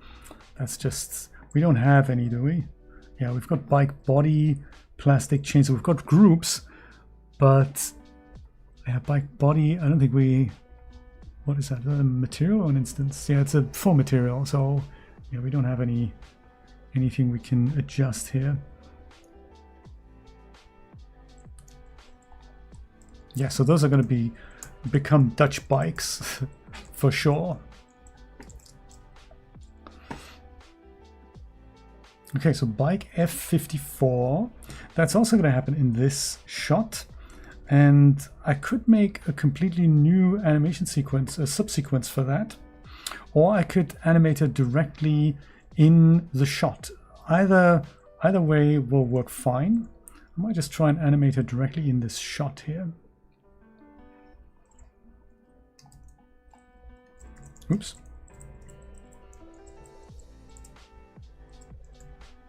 So she would start somewhere like here.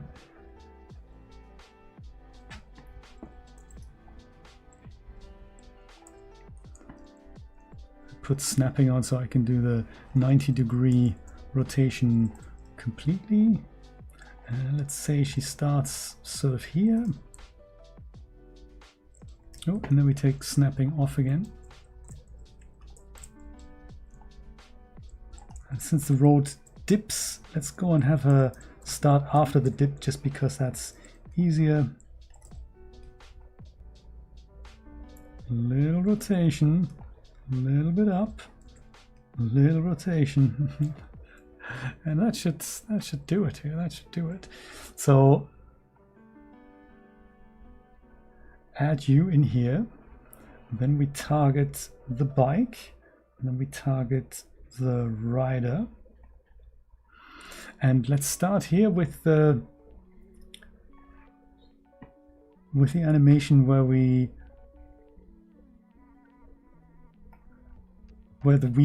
the bike goes up here.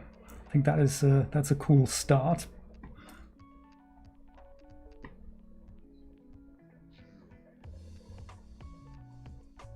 So that works.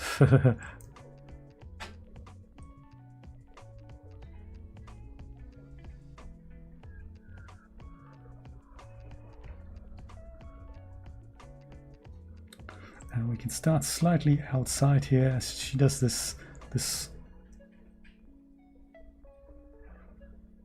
We do want to catch that, don't we? So let's go and do 2 repetitions here.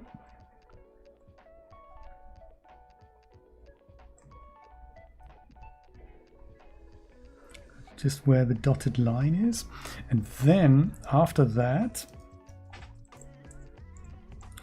we'll go and add the normal cycling animation here, just forward on both of these. And then we just go and drag this in so we have that blend there from one animation to the other. So that means we start like this, then she goes down like that.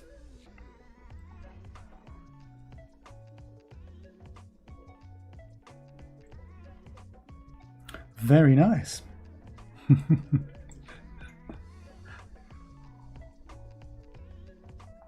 Yeah, this isn't a fantastic bike, but you know, it's free, so I'm thinking, hey, that's perfect for the job.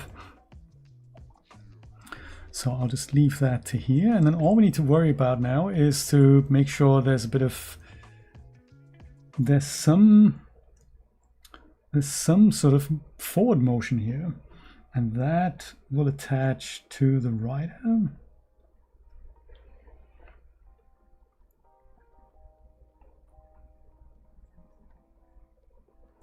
No, we don't actually need to see that or that height. And let's start here and see, since it's only a 3-second shot,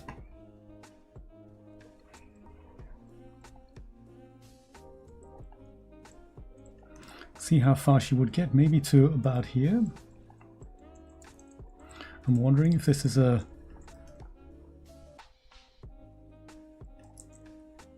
that would be an appropriate duration to have struggled after. It does work, doesn't it? And then we do this linearly.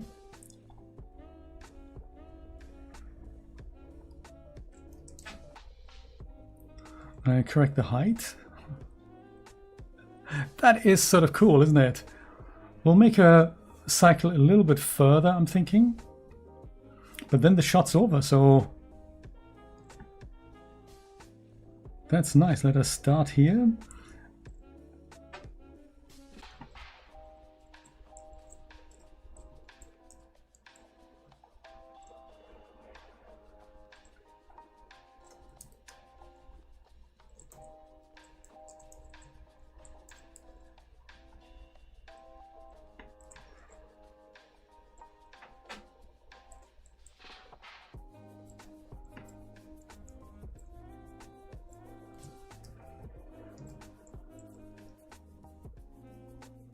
I like it, I like it. So we put that sort of here, and then we just do the corrections. This starts on the outside of the shot.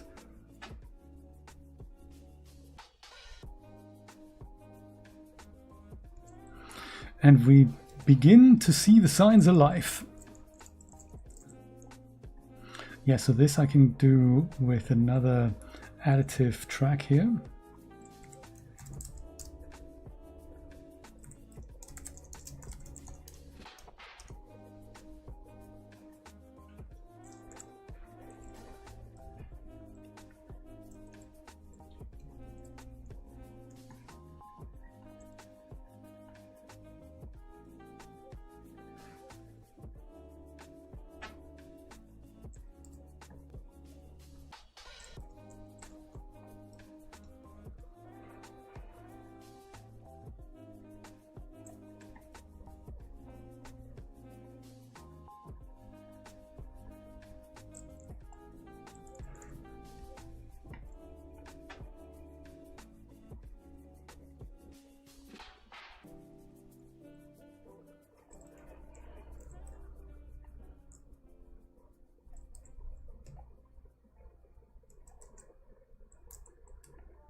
And then we need one more correction here.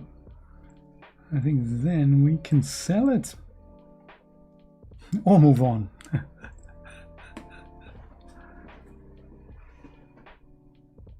Yes, that is true. Yes, you can be nicked. That is, you know, when you go down to the nick being the prison. And if you're nicked, then you were nicked by the police. But if you nick a bicycle, then you've stolen the bicycle. Correct, yes. It's also a first name. Usually the abbreviation for Nicholas. Yes, it's got a triple meaning. It's the prison having been gotten by the police so that you have to go to prison, or stealing something.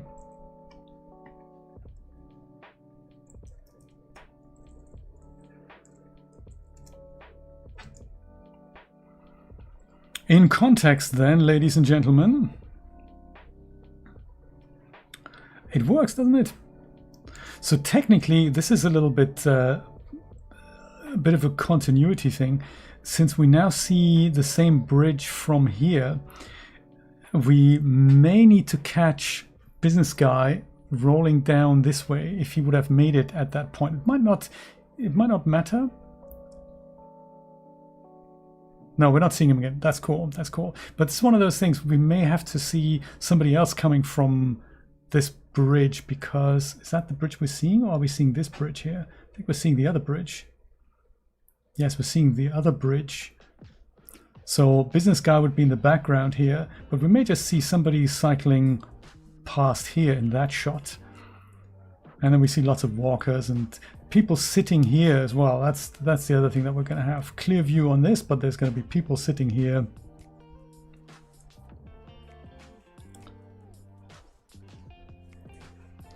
My goodness, that was already, you know. Why? Well, she felt like it, you know. I guess she felt like it. So I'd like somebody else here, and then I guess on here we definitely have somebody riding through. So that means we might need to find somebody else from UE4. I think this down here, that can probably be the same person here with a different shirt on. So I'll just duplicate her and then just do a material instance with different color clothing. That should be easy. And here'll just be somebody going over. And these are just going to be people here.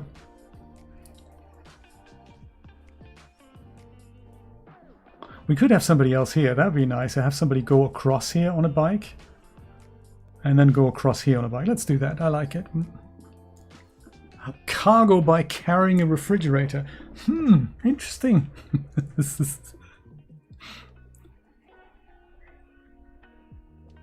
We shall do all that after I'm back from the bathroom. Excuse me for 1 second.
It's quite nearly tea time. Yes, it is, isn't it? That's what they say up north. It's tea is basically dinner. It's past tea time for Ascania. Totally true.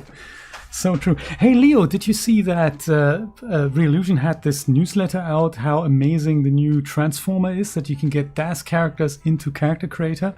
Basically the stuff that you've been doing for ages and that you're really good at. And it's quite fascinating. For me, it doesn't work. It does not work. Literally, very reliably does not work. I don't know what it is, but I've found that people in the comments of that video, for them, it was also not working. So it's I'm not alone. I have a feeling it may have something to do with where your Reallusion content and where your DAS content is installed. If everything's on the C drive and everything's the default, may or may not work. But for me, that isn't the case, and it reliably does not work. Very exciting. Very exciting. I just thought it's nice that they put out some videos of how you can get DAS content into your bits and pieces. I thought that was quite funky. Yeah, but one of those things not working for me at all, which is a shame. I mean, the character shape works, but the textures don't work. And you know what? I'm fine with it. I'm okay with it. Twitch. Where would she have to be? Like here. And then we just go and see that person go cycle by here. It doesn't even have to be amazing. It just, you know, some background motion here.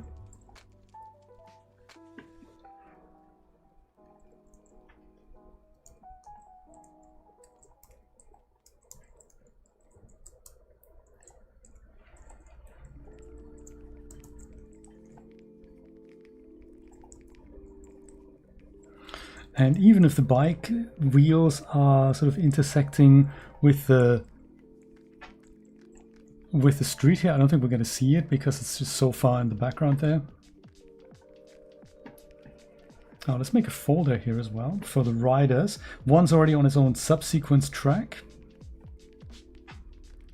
This is going to be bike riders. And make it a nice color here. Green like bike lanes are. I don't know why it took them 5 months, and then it's like the grand update and you haven't made any improvements in the last 5 months. Why is this, you know, what took you so long? Unbelievable. I wonder if Kai is out or if he's doing less work for them now, because it's always like AI over voice now, which sounds very realistic, but you know, it's not a human. Just saying. It's not a human. Oh, something else I just need to, while I remember, the other rider here, she over here, she's currently an object that's controlled, so we're going to turn her into a spawnable. There. Good stuff. That means when we're not on this shot, she disappears like this. And that's important because otherwise we might catch her just lurking around, so it saves you animating visibility there. It's quite cool.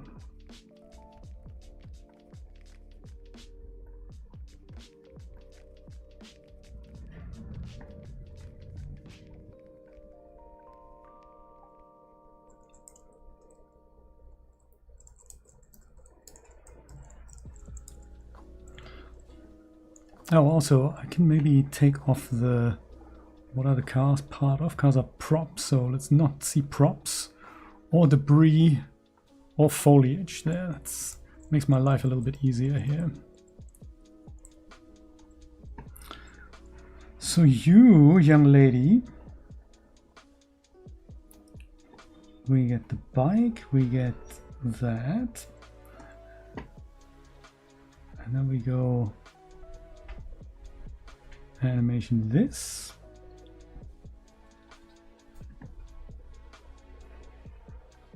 Animation that, animation repeat.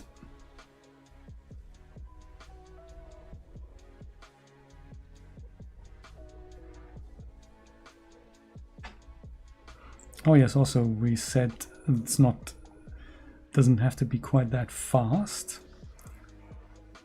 So playback, 0.7 is enough. Do that to both of them.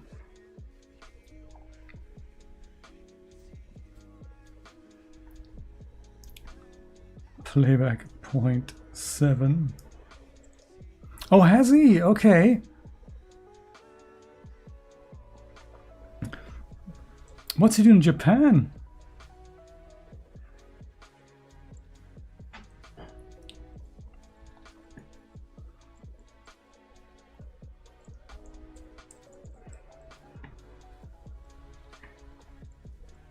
That's why he hasn't been around. That makes perfect sense.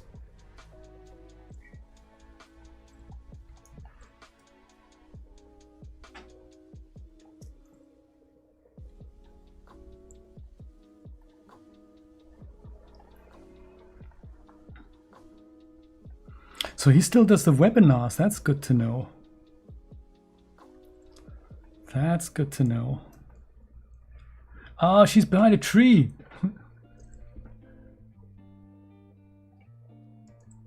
We can barely see her. We may have to correct that. Also, that's supposed to be sort of here. Yeah, we barely see her.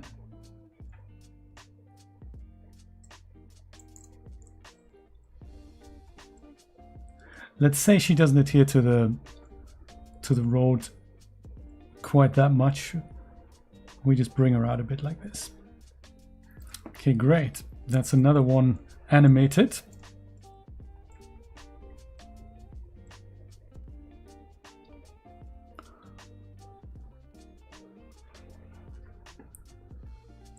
And we could even literally just duplicate her and have her also ride on this side. That might be cool. I'll go and make that spawnable too. And just duplicate the whole thing. So she's going to be 55 left, and then this one is going to be 55 right.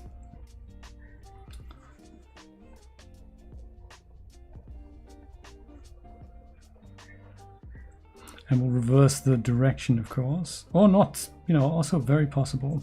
And then something fairly sad, Leo. I've heard that Mike Kelly on the Rococo Discord, he was saying that he may have to sell his suit because he's too ill to animate.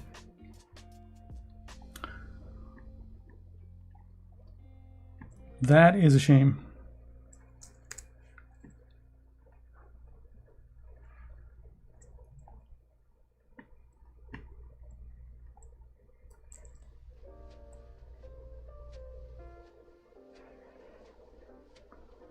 There, another rider, animated rather quickly. Look at that. It is sad to hear, yeah. He says, I'm either going to have to find somebody who buys my Rococo suit, or it'll get inherited by my grandkids.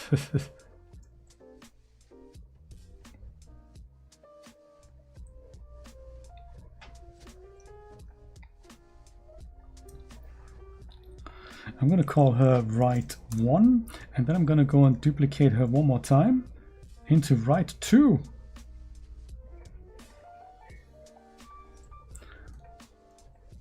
They all go into the folder here, and right 2 I'm going to go and reverse the direction off, and so we'll start maybe literally just leave things where they are, put this here, put that here, and turn the rider around by 180, whoops, by 180 degrees.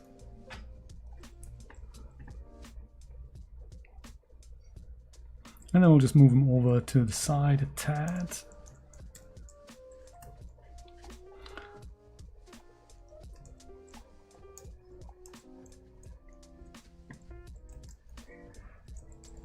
Yeah, so right now they're on total collision course.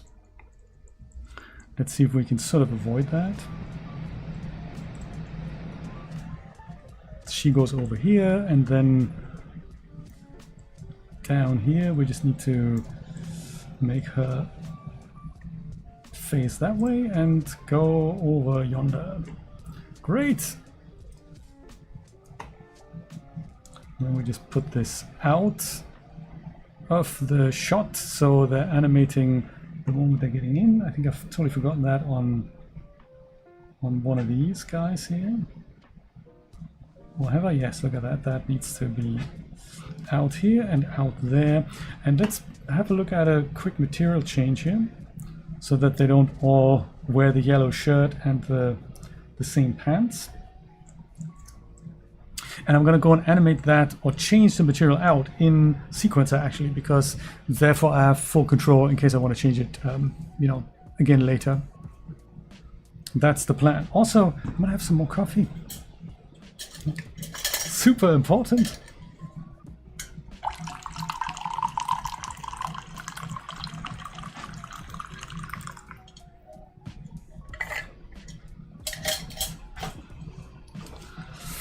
Okay, so what material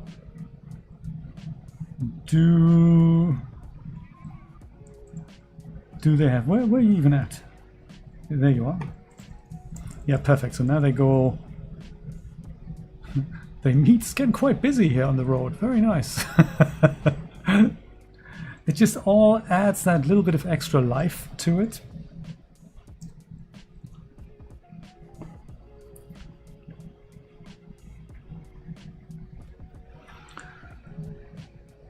So that's that material. And it's already an instance, so maybe I can literally animate the value. Oh, I can. Base color tint. Yes! This is great! I don't even have to make a new material. I can just look at this instance here. And I'll see if a tint works. So the way this works is on the rider, I can go and target. Oh, that's the bike, sorry. So I can even override this on the bike. That's neat. So it's this one here. Animation instance, casual, that's post-process. That's the character material parameter. Switches as if I wanted to make it a different material completely, but this one will allow me to animate any of these characters. So I think it was base color tint, and that tint, if we make that red or something, oh, that goes over the whole body. Yeah, that is not what I want. That is not what I want. Okay, in that case, forget it. We're not going to do that then. Then let's go and instead, wait, why are your handlebars? Why are your hands not on the handlebars? Did I do that? Did I miss something there?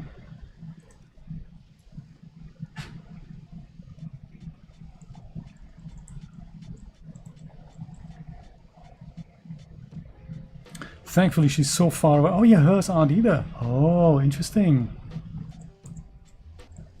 I may have to go and move the figure over then.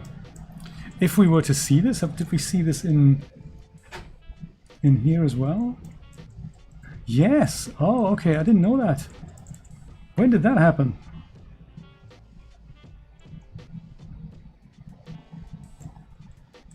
Do you have the same problem?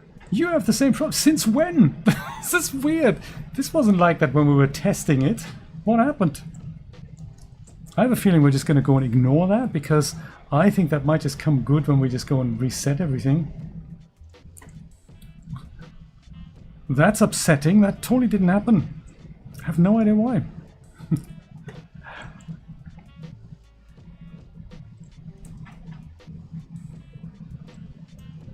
Yeah, it does actually, it does happen. Oh, come on. Buddy, seriously.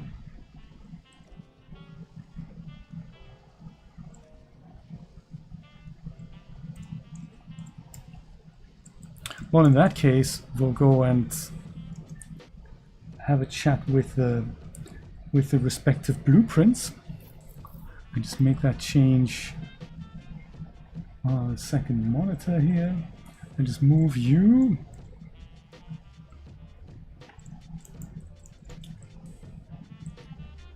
Move you over a bit. Like so. Is that better?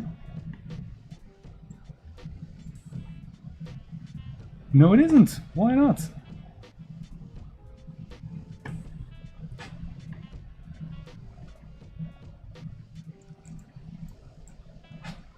That was a little far. This was 19, so let's try 17.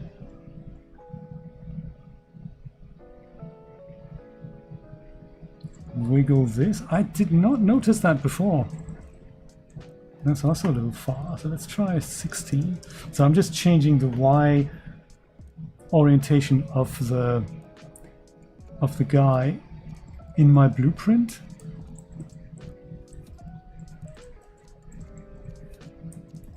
And this is probably close enough. It's not fantastic. And his bottom isn't exactly on the saddle anymore. But hey, you know, rather than having to tweak animations per custom character, we're fine, we're fine. Let's do the same thing with my girl over here, with Wheelie Girl.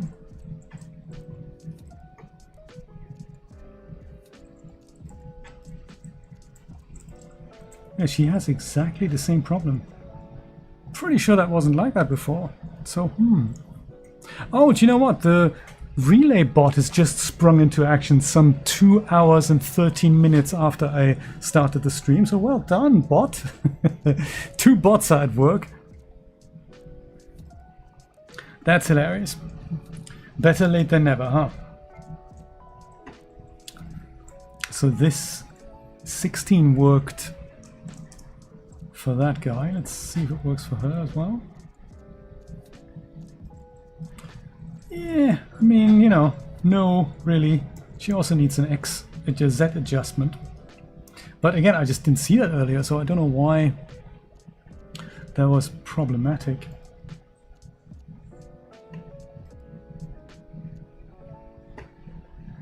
Let's try 2.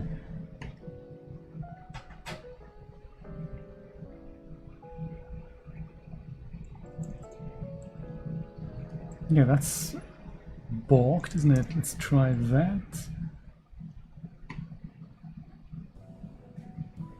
And then we need to have this.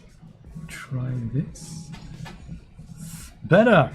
Okay, good thing is we've duplicated her on all the other bits and pieces, so, you know, everyone participating in this should have had that update now.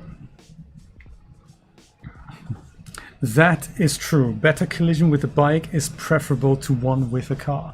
I totally agree.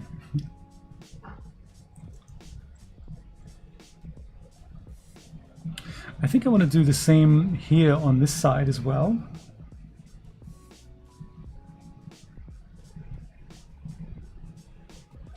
I have a left person. I'm going to go and duplicate her. Maybe I'll make it bridge left. And this, duplicate that.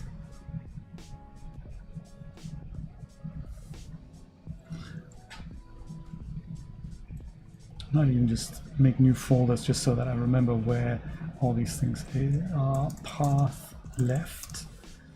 That's it, and then we have the path right.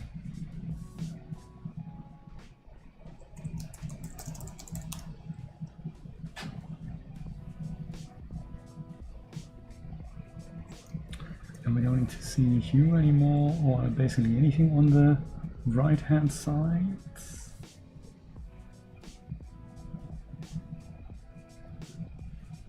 Perfect, so you hoo-hoo. Let's adjust this to here and to there. Shift C so that we can focus in on clearly not that, or quite obviously not.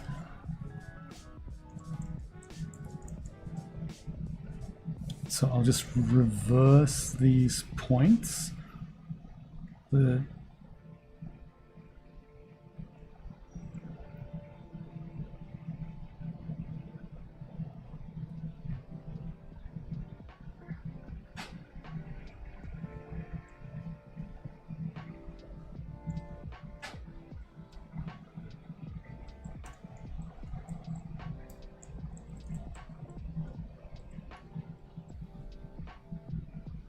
This is going to be 180.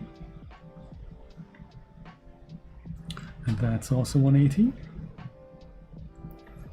And then we just need to make sure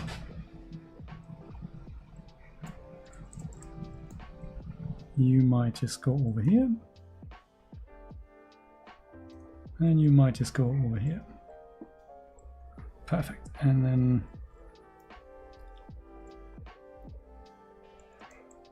might also have you start a little bit further back.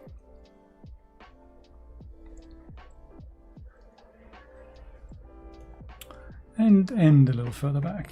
And then we just do this. And then we do that. And we've got another cyclist animated. Woohoo! Her twin sister, yes. We're going to totally work on making these guys not twins.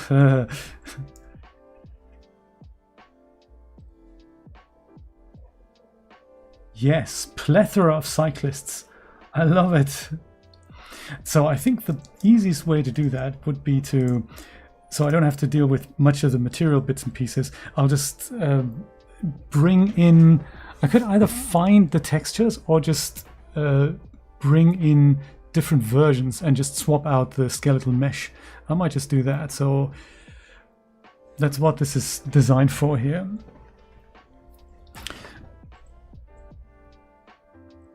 And here we don't need the animation. We can just have embed textures, and there's no way to just not mesh in motion exactly. We just go mesh, and that's it. And this one was casual 54. I'll just call her F54 red here, and I'll just put everything into here. We already had the yellow one, then we're going to have the green, white, and the blue one. And I think maybe with one of them, I can probably just make them darker, so that also has an effect on the skin.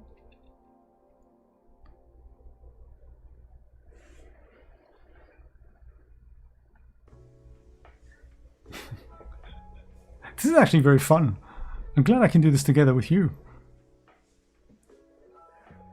Sometimes the hair color changes as well. And the textures, yes. And we're going to call her F54 green.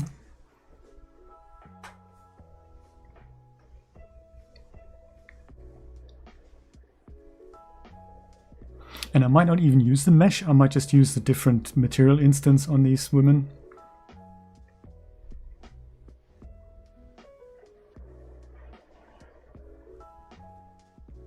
I wonder if we have that with our guy in the suit as well, because that would be nice to have a few more of him.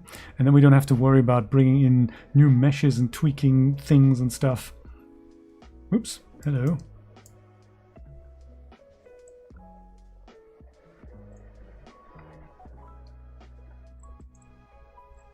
F54 white.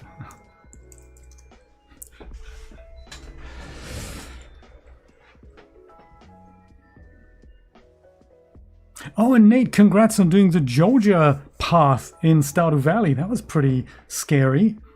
I always wanted to do that. See what the Georgia people are up to. I'm sort of interested to hear that they're not... that the village doesn't suffer. You know, the quality of life in the valley doesn't suffer now that you bring a Georgia warehouse to Stardew Valley. F54 blue. Deal with the devil indeed, yes. I was never brave enough. So with the Georgia warehouse, the supermarket stays. That's where usually the cinema happens. I forgot how, but the supermarket gets turned into the cinema. So when you turn the community center into a Georgia warehouse, the supermarket stays, I guess, and the cinema is now inside the Georgia warehouse. Is that how it works?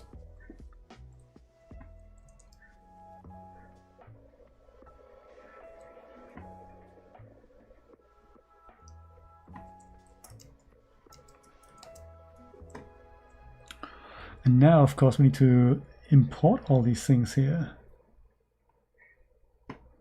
I might just go and import them right in here. So we had red, and we had, I'm just going to call this M blue, and we have M red, we had M white, and there was M green, was that not?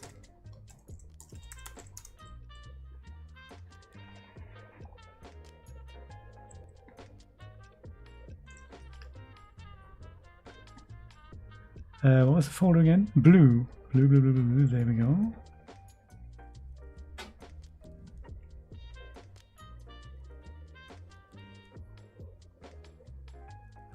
And we don't need animations for this. We could even pick the same skeleton here.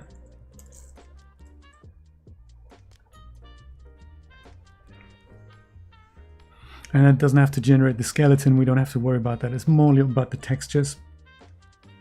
The Georgia warehouse becomes the cinema. So that's what happens when you go in. You go to the warehouse, you go in, and that's where the cinema things are happening. That's interesting. Then you use that game logic. That's clever. That's clever. I was always wondering what happens inside the the thing. It's sort of cool that you don't lose that part of Stardew Valley, and that you also retain the supermarket, because once the supermarket's gone, you can't, you know, go shopping in it anymore. Not that it matters, but I guess you can't meet Morris anymore. That's the problem. And a rave after the Late Show, right?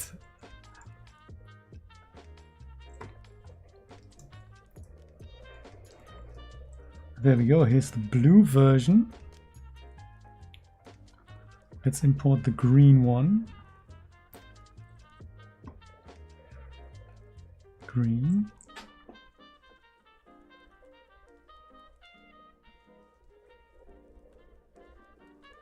I also might replace the sky, of course. That's just a white hole now. We can make that better. Yeah, are the movies different? Have you been in the cinema already? The movies in Stardew Valley were almost as classic as the ones in GTA 5. What a hoo-ha that's going to be at the end of the year, if it even comes out at the end of the year. GTA 6? I don't really know. It's so hilarious that the whole game industry plans their projects around it, and when they did when they moved it back last time, they were all completely screwed, because they thought, oh yeah, no, we're gonna make sure we're not gonna release in 25. Cut to air. Neither does GTA, and they go, what?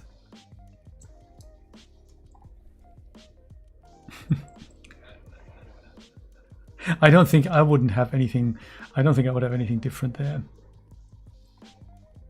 This was red, wasn't it? Yeah, red, perfect.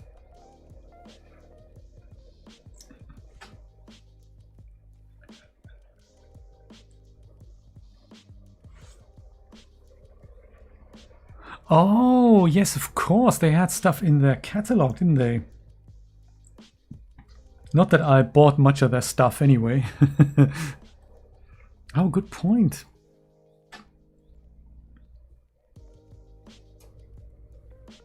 I had a quick look at my save yesterday, and I have basically forgotten how to play the game. I was going to go to Ginger Island, because that's the part where there's most for me to still do, and I missed it. I missed Willy. I think I played 2 days. The first day is just to acclimatize myself again with what's left of my farm. Remember, at the end of my 100-day playthrough, during COVID, I sold everything on day 100. I think I sold a lot of stuff that I had, because I was abandoning the farm and left it up to Krobus to run, whom I'm still living together with. So, you know, Neat stuff. One more, which is white. White.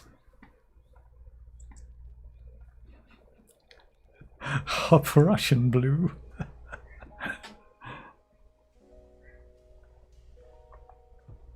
F-54 skeleton.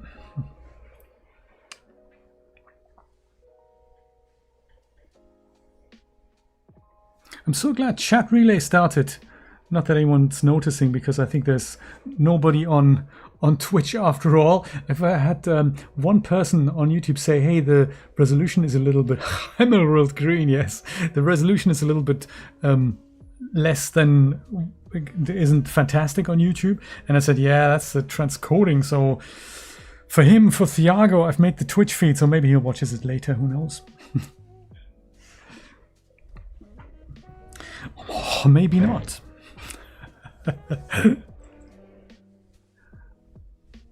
Okay, now let's see if we can find the materials. That's the white one. That's the character inst. Okay, so that obviously doesn't mean anything to me. I'll go and have to rename that to F-54 white, like this, or just white.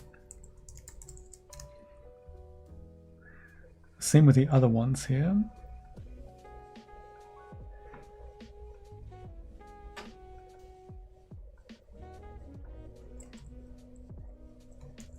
F-54 blue.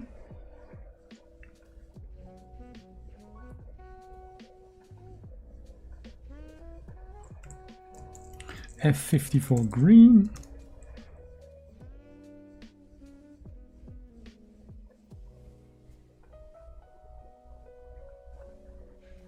And actually, we've already called that white, so did I do blue as well? I did! Well, I was so fast. I'm sure I've forgotten one. I'm pretty sure there's one I didn't do. Is it red? Probably didn't do red. No, exactly. F-54 red. And then the main one is yellow, so we're just going to go and leave that alone. So, but now I should be able to, let's say we leave her in yellow. But this here person, no, let me go and do that. There's one of the trees doing it there. No worries. So that's the bike mesh, that's the person here. If I go and say switcher, material slot character switcher, I'll go and switch that out into, let's say, white. F-54 white. That should do that. Look at that. It works in sequencer. Super nice. Let's do that on her as well. So she's not going to be white. She's going to be something else. So that, and then we go switch her. Let's make her blue. It's F-54 blue. Ding! Yes! Look at that! It works! Woo-hoo-hoo-hoo!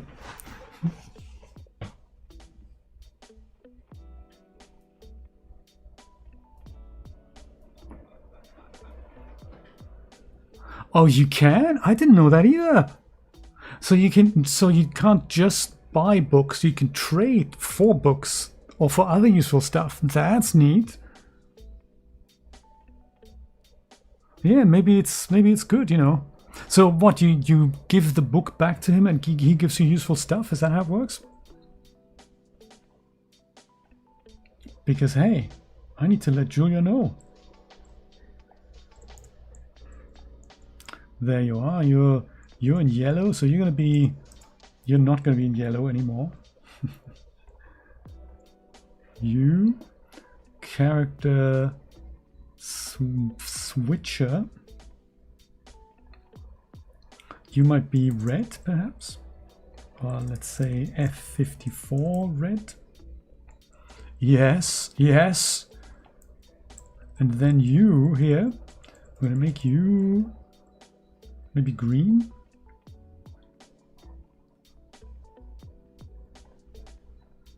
not the bike, even though we can also override the bike colors this way, I would imagine.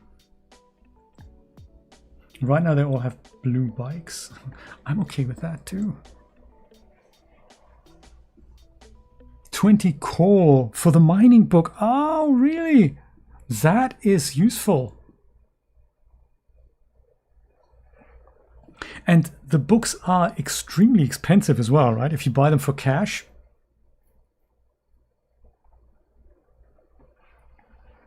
Which color didn't we have? This is green, right? I'm thinking F54 green.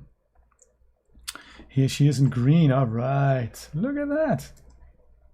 That is pretty cool. Also, music's run out. Dang.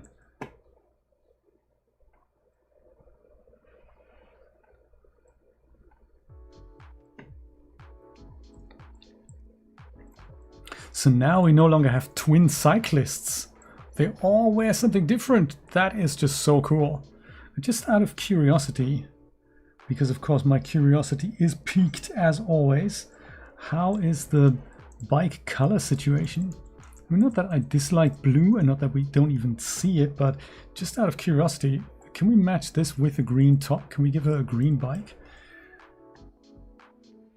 Just by going to the bike and then we say the body, slot body, I'm thinking. And body, there's nothing overrideable. So, oh yeah, because it's a master material and there's no parameters in there, I would imagine. So then let's not worry about that. We will build that in later. So I suppose I could...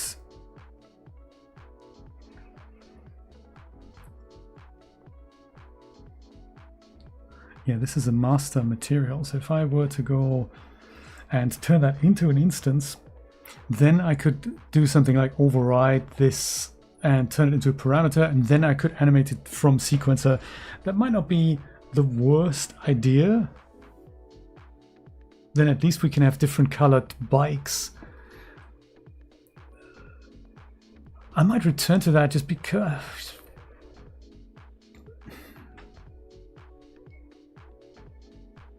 In fact, let's do it. Let's do it. Let's go turn this into a parameter and just call it base color. Be British about it and spill it with a U. And I think it being a parameter is enough for me to animate it, because on the instance here, I think, you know, don't quote me on this, I think if I now go and do the body, I don't have that base color. No, because this usually is an instance, but in this case it's still a full-blown material. So I think I have to go and make an instance of that myself. Let's do that. So mi bike body, and if I use my material switcher, keep it all in sequencer,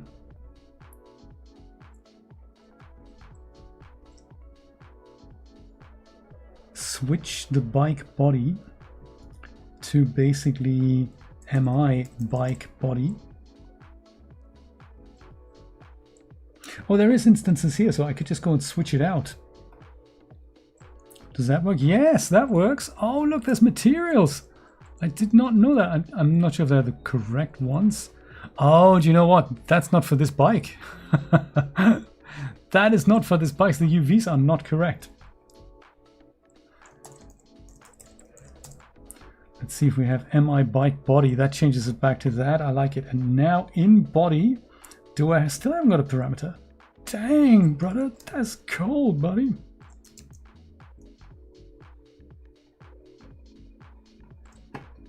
We've saved it.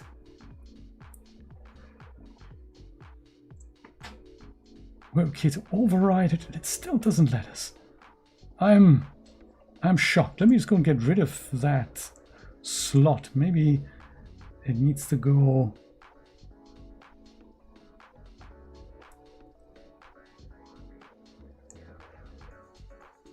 Material parameter.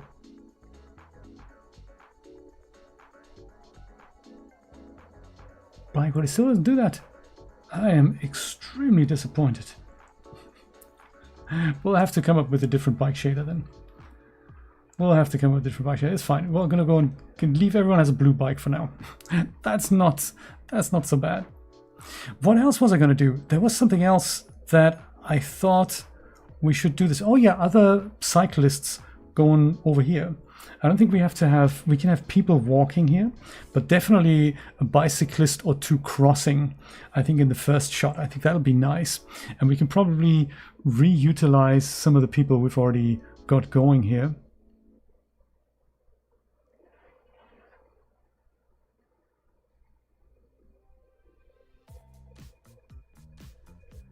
And what's the easiest way to, maybe instead of resetting them all up here, maybe I'll just go and copy the green and the red lady here. These two, if I just go and copy that out, let's see if it works. I don't know if it works. If we just go and put these people in here, that may actually work. Absolutely.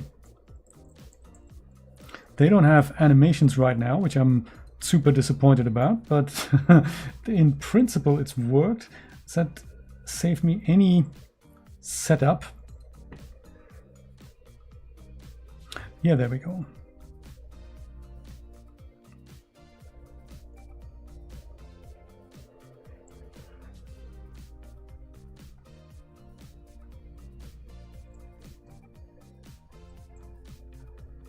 So now I just need to tweak the positions. That's quite funky.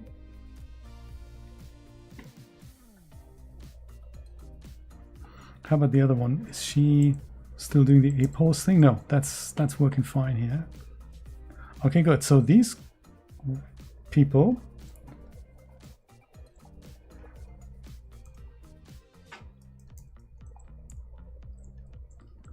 where even is that? Is that here? I think that might be here.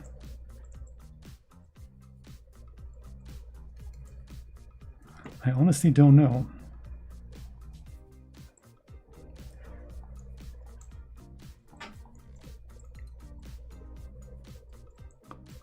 Okay, so this is that. It's definitely our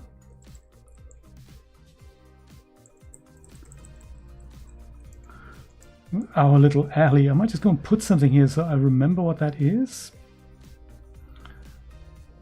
Just a red cylinder or something. That'll be enough. Just for me to remember that this is where we're coming out.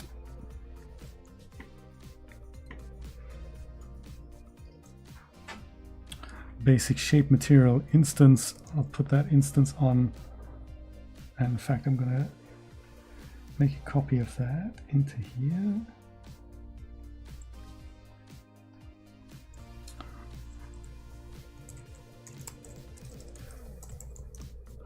I'll call this MI red.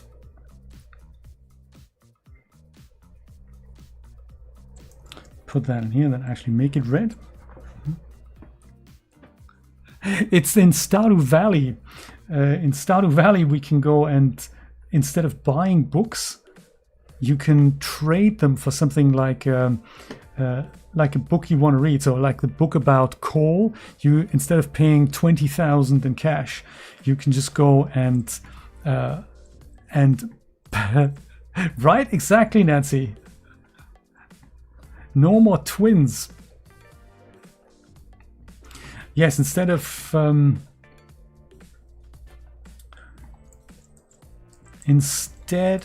paying cash, you can go and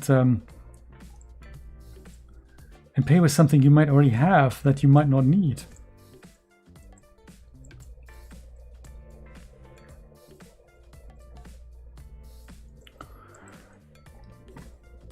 So we'll just move her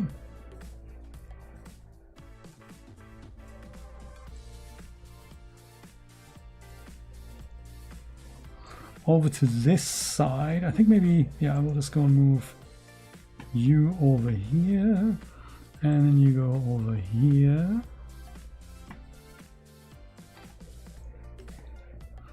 And then this will delete.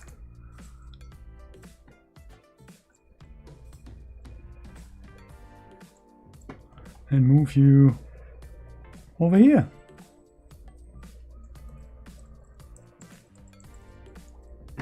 See how that might be too fast or too slow, but it's, you know,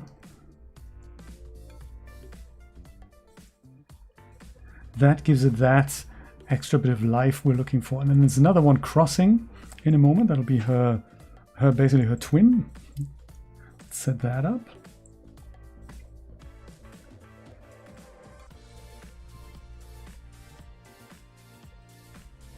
You go from here to here. We don't need to worry about this.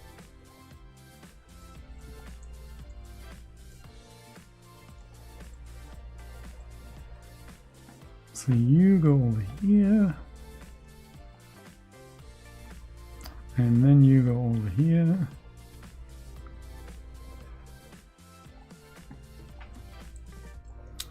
And then, oh no, hang on a minute.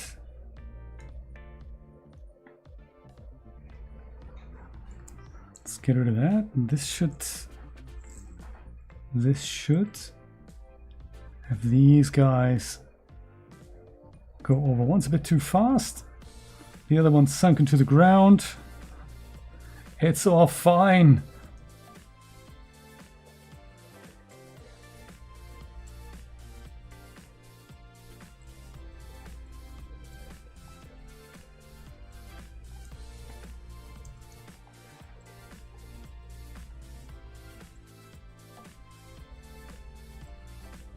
Where's this lady now? Oh, she's over here. Yeah, I know you're not supposed to be there. It's a bit fast, isn't it? That's right. You're here. You might even go further over.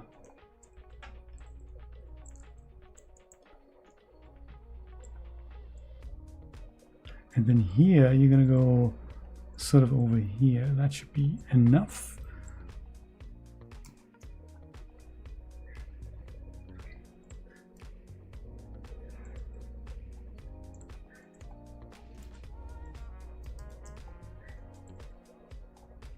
Oh, come on.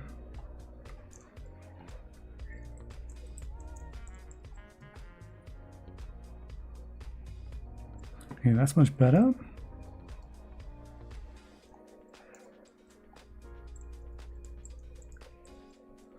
Oh, so she's going over this bump here as well. That looks like we might need some corrections. Or perhaps not. We don't. Oh, nice one.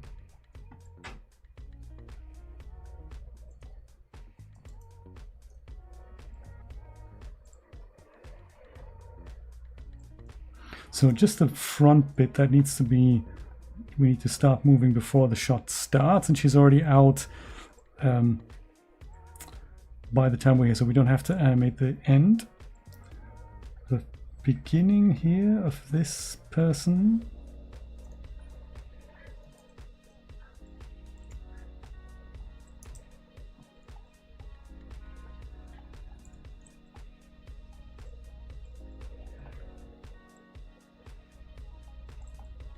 Just want to take you out of the ground here.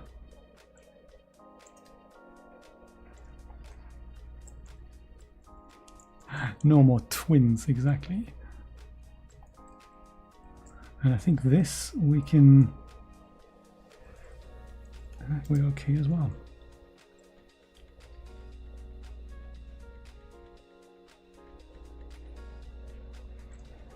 Even got a little speed change in here. Oh, that's actually very fast here. Yeah, so she might be just a tad fast.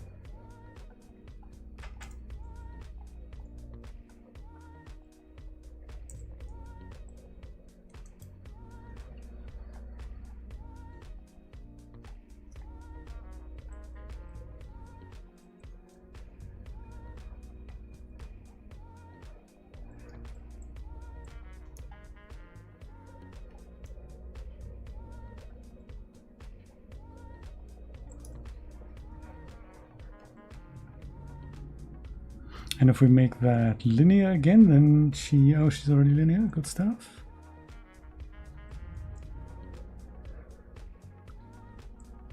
That'll work. That'll work. No bicyclists slamming into walkers. No, we're going to carefully animate the walkers around the bikes. Okay, this is good. So we can take this down again. So we don't need to, obviously don't need to see that. So that's those guys here.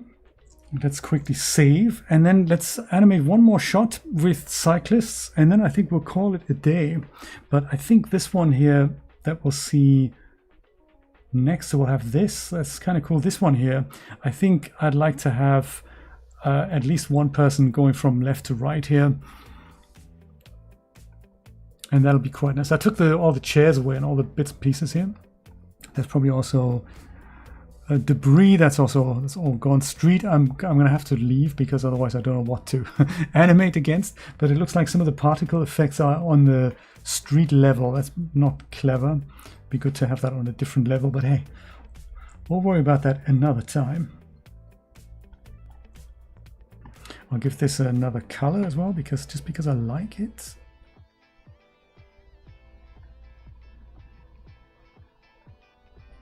It's a bit prominent here.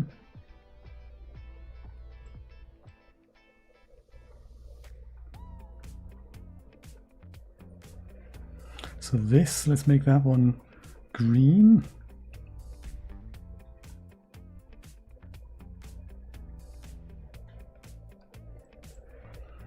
Let's see if we can borrow somebody else. So we had a lot of women here. Let's go and have him here, maybe in a different outfit, going down this way. Let's see what other things are available. And 54 is our magic number today.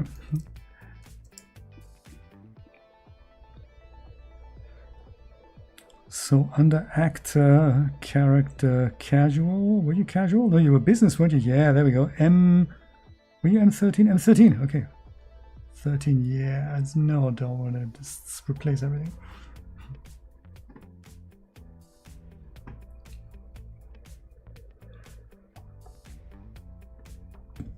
Oops.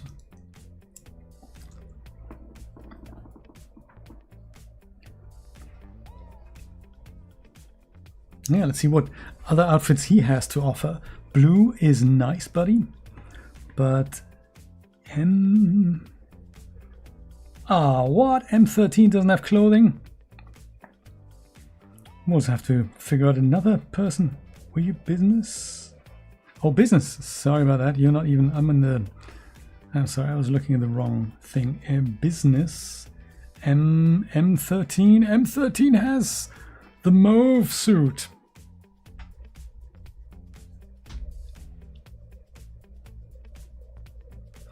I think mauve totally suits you well, buddy.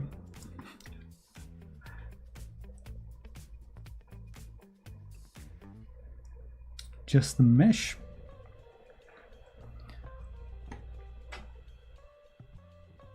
M13. So I'm going to call him M13 Mauve. And maybe the white one as well, just in case. Or the gray one.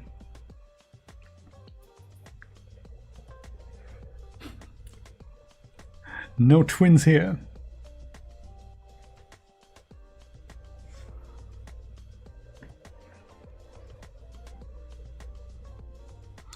Yeah, maybe this suit, or maybe dark. Maybe the white one. Maybe the white one.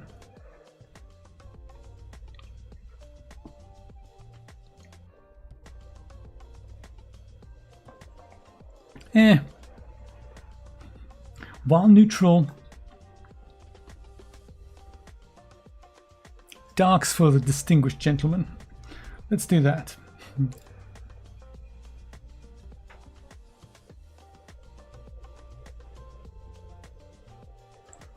M13 black. It's not quite black, it's sort of grey, but I think we'll call it black for now.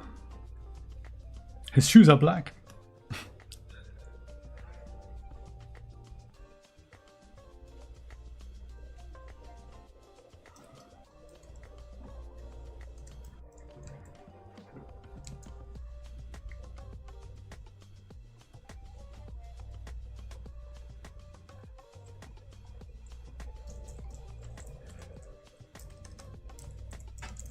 So we'll have M black and M mauve.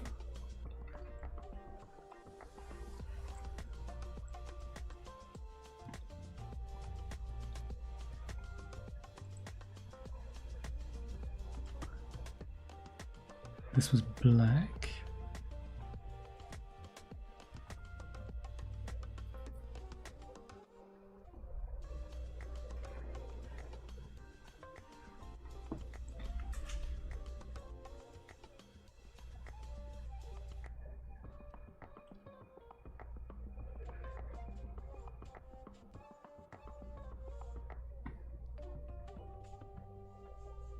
I wonder how my guys are doing in Mass Effect Andromeda.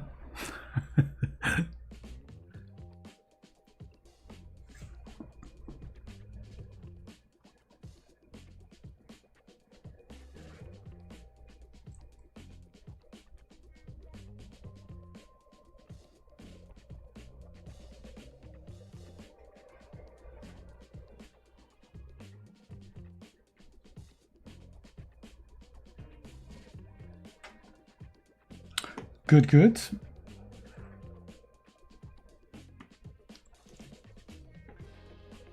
And then mauve, same thing.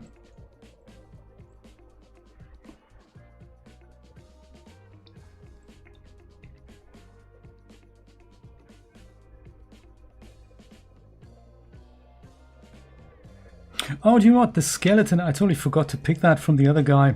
The materials are still going to work, but it would have been actually faster to import had I picked the skeleton. I totally forgot. That's why it doesn't have to set up quite so much.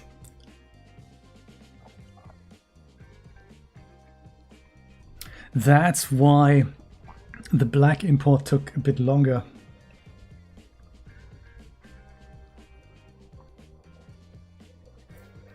But the mesh is the same, so I don't really have to worry. I can just rename the material instance and don't have to re-import that.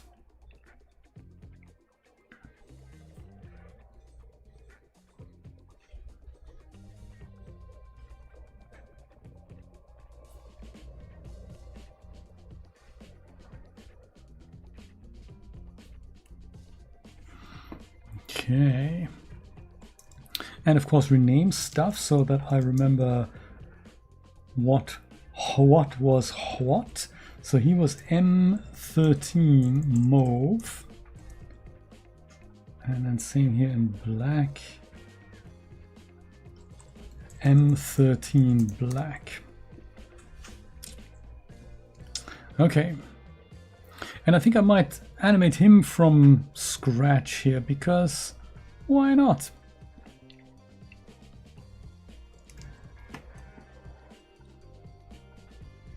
So here we'll use bike M. Actually, I should have really named that. This is M13, isn't he? That is what he's really called. So M13 bike guy goes over here, and we wanted him to come from the other side. So we'll carefully position him.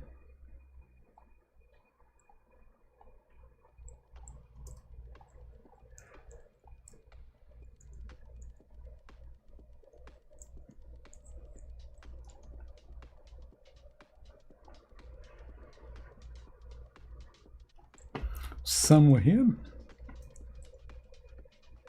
and let's say this is where you start to move from, and then sort of here you've sort of already moved to about here. We don't have to see him vanish, but some movement there would be quite nice. And you go to here, obviously. Ah, that's the camera, isn't it? What did I do? Oh buddy, no, don't do that.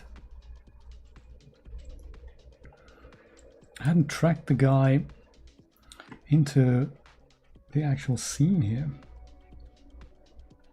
Track bike 13. Move down here. Hide camera. Don't want to seek a no. Dude, the hide camera there. Add transform track. Start transform here. By the time we get to here, be sort of over here. There.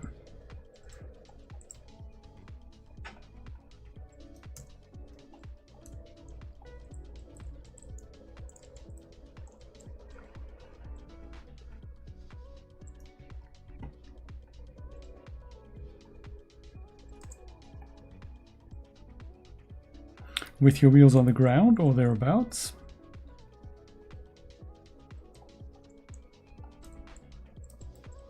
And you start your journey also with the wheels on the ground.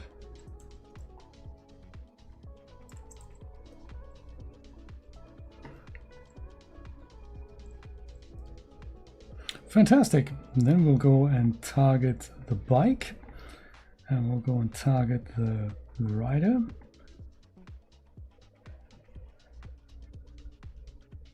And then we'll use this, and then we'll use that, and then we're going to use maybe something even more chilled out. Under playback we'll say 0.5, and we do that here as well. Playback 0.5.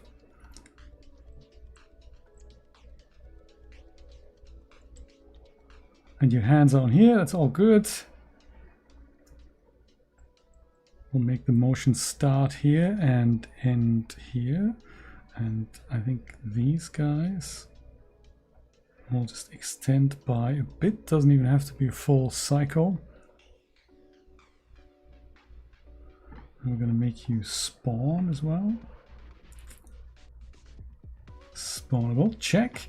And then you're gonna get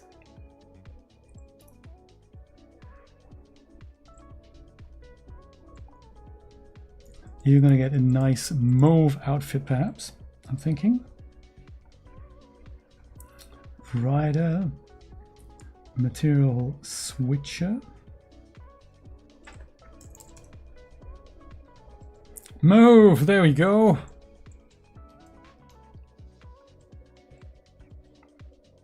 So then in context, riders, more riders. Nice one.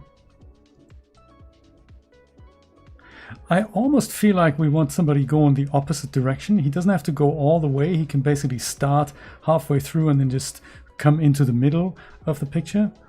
But I think, you know, I think we should. And I think the lady with the green shirt is just the right person that we're looking for. Let's do that.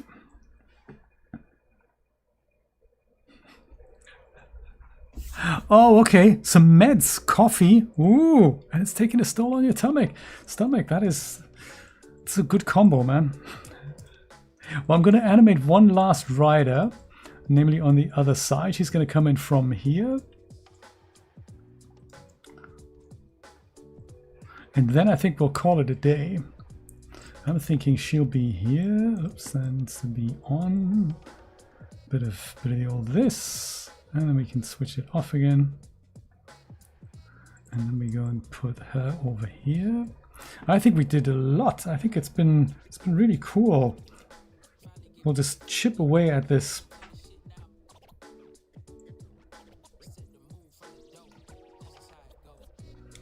Don't need to see the camera, do we? No, we don't. We'll add you a transform track here. And let's say you start here and then you go to the sort of middle of the picture. Doesn't have to be all the way through. It's fine that she just goes to about here. And then we cut away. Just starts a little later coming in here. And perhaps even do it linearly. It might be polyester, you know, I don't know. It depends if he's an estate agent or a stockbroker. Estate agent, definitely polyester.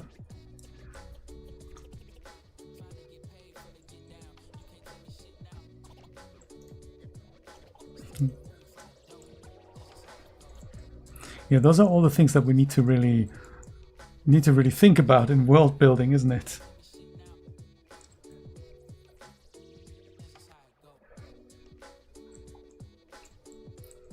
That's a bit dug into the street here. Okay. That looks neat, and this looks also fine. Look at all these reflections where they're all going through. This is going to be really cool. Oh yeah, we need some corrections here because there's that ugly dip.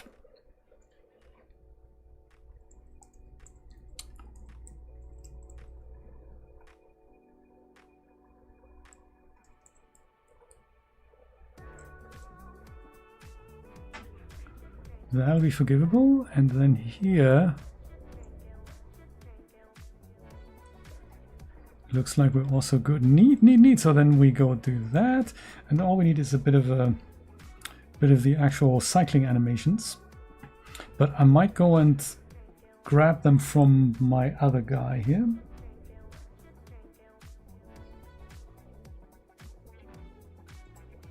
So same animations. I might just set them up. I might just set them up from scratch. It really doesn't take that much time. Bike,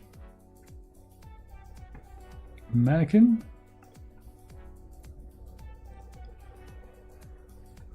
first animation,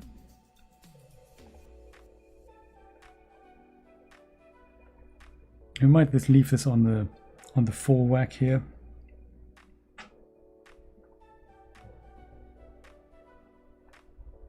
Bike animation.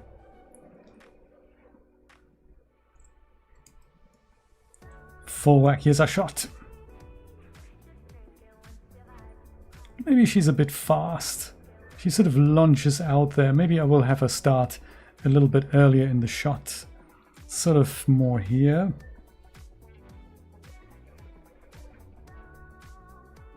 And then we'll have her go a little longer. Actually, we can... If I do this, I think it times it properly.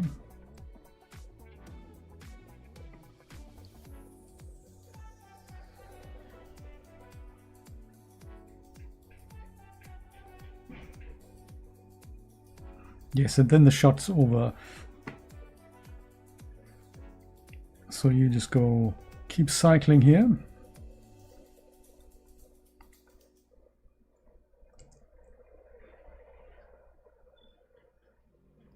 And then that needs to be linear. It is, but it's sort of not, so let's hope it stays that way. And then we have something like this. So let's watch it in context. I'm going to go and render this out as well. And let us just see this without the preview. It's a shame she meets him. I think she should only go to about here before she meets him, and then the cut should happen. I think that might be neater.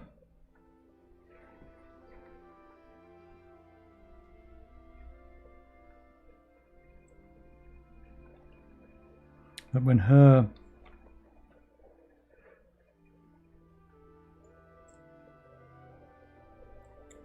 ending, or maybe we'll make him a little bit slower. That's also possible. Let's do that. Let's make him a bit slower so that he doesn't quite reach her, that he just goes in just about to go down the hill there. I think maybe that's a nice idea.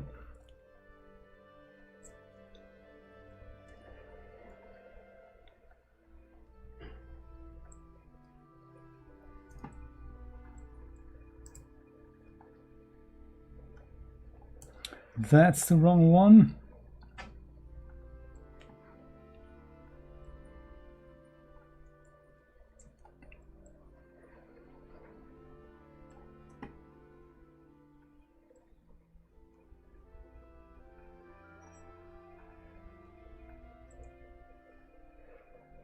This then goes here, and then we got something like this. and then we cut. I think that's a bit neater.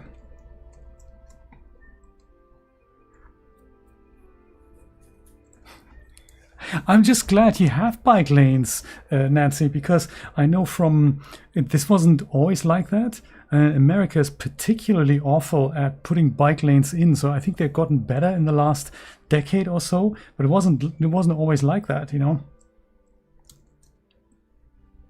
Okay, let me go and render this out.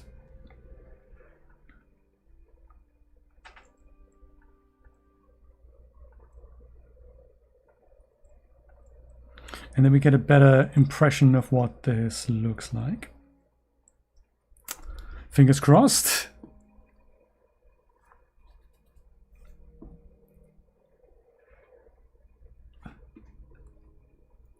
Why white?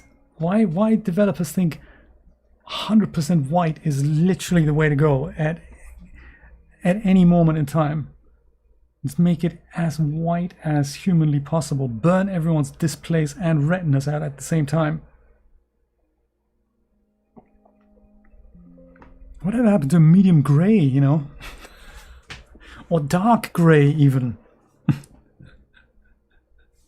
It is a European city, yes. This is actually based on, or the set is called Amsterdam. So that's probably what it is. So the previous city was sort of nondescript, but I think now we're definitely in a European city, and this is hence the bikes because of Amsterdam by Barrel and Bark. Do you know, I forgot to change her material. I just realized that. This girl who's cycling there, this woman, I think we change her material. This here, I think I'm going to have people walking, but there's definitely going to be a cyclist in every shot. So we're going to have these two shots. We're going to tackle that next time, I'm thinking. Because it's been over 3 hours, I think. Yeah, I might go do that next time. There's also the problem that I'm not hiding. There's a particular thing we see here that I'm not hiding, and it doesn't matter up until we come to at least here and there, and that's this building here. I thought I had just taken that out completely, because otherwise we don't see our entrance shot. So I might just go and leave it there in place, or should I just yank it? I might just yank it, because we do need to see that entrance here. There's also two things I'm just gonna, this is how the bugs just come back more and more. So there's this thing about the trash cans that I want to bring back, and the movie posters, but those are part of the interior set. So let me see if I find them. Posters, something like that. Yeah, so there's quite a few different ones, and I think we're going to turn them into a blueprint as well. So we have the posters and we have the frame, the coming soon frame here, and we also have the poster stand. Coming soon and now showing. So those are things, I think I can turn that into a blueprint with the switch logic, because the meshes are always the same. And I think the materials could maybe do with a tweak. This is a different one, isn't it? This is more like a stand on the ground, and these are the posters here. Coming soon and now showing. Very cool.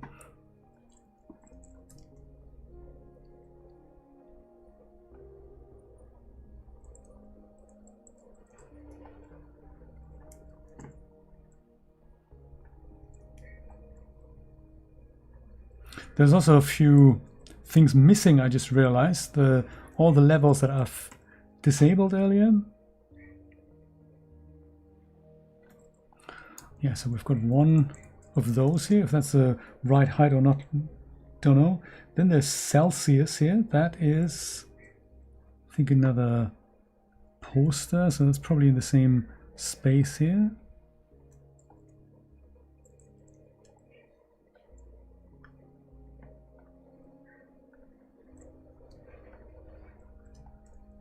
it isn't quite, bizarrely.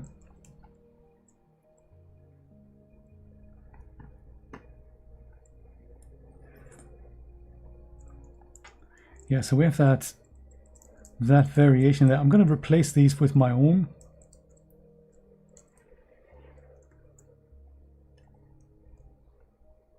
Yeah, but these two things together, let's go and make them into a blueprint here. Harvest components. Let's put it into J's assets, maybe another folder here, movie posters.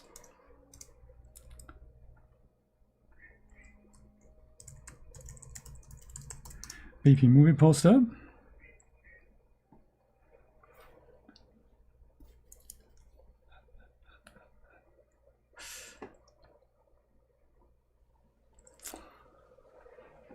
Yeah, and here I can turn this into a switch eventually. For now, there's also the problem with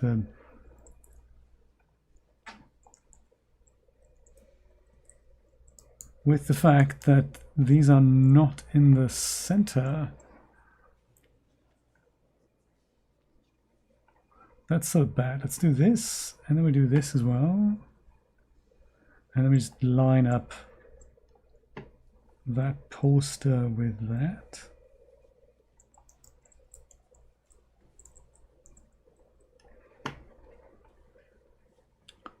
Like so, ideally a bit bigger. And that means this is gonna need to be moved over like so.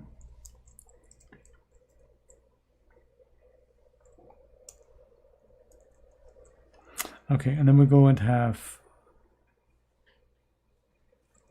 let's see, a couple of different ones here, and then we have another one, two more over here perhaps.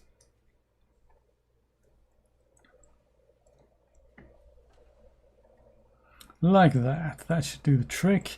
And then no matter what we do about the logic, we can override the poster here.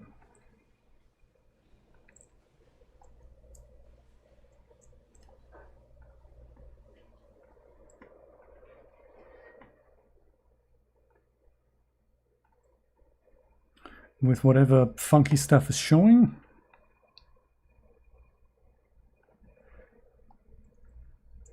Excellent. So that's that, but there's another thing that was the trash cans.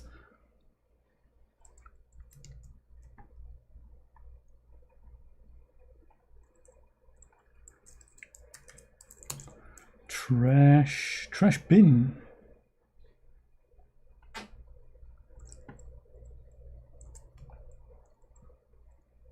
Yeah, because, you know,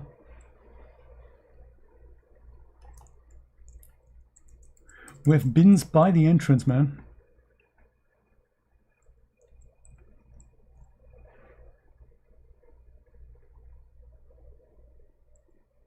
Or somewhere nearby at least. Good. That's something else I've been meaning to take care of. And then, of course, swap out our cyclists in yellow.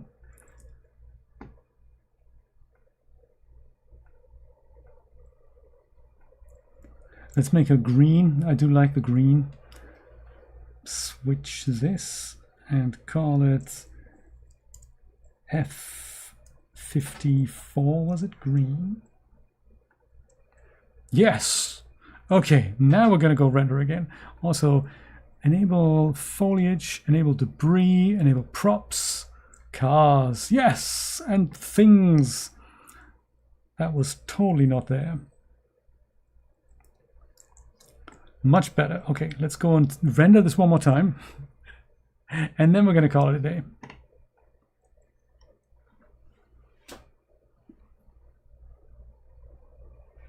So much fiddle stuff, isn't it? It just takes forever to do all these little bits and pieces. No wonder people are so attracted to AI. We just go, make the street lively. And that's it, you know. People like me, we're slaving weeks over this. Make the sky look more dramatic. It's the future, I tell you, it's the future.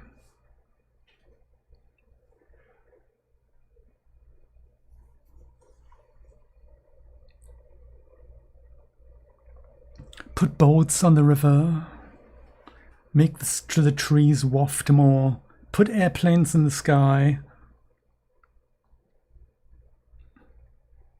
Make the yellow rider do less wheelies. It's the future. And then always implying while not destroying all the other stuff that we've just made happen. I think his wheels are digging into the road a little bit, so I might go and take care of that at one point.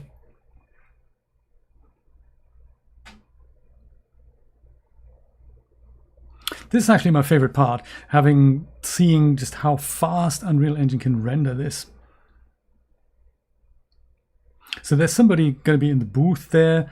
There's going to be people standing, buying tickets, asking things, people walking in.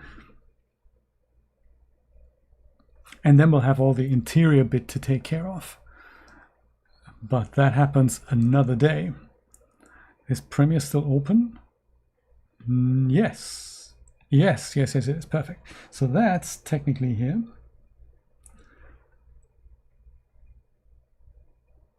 Animatic V3, if we're honest about this. So there's all the bits and pieces here. Yeah, perfect.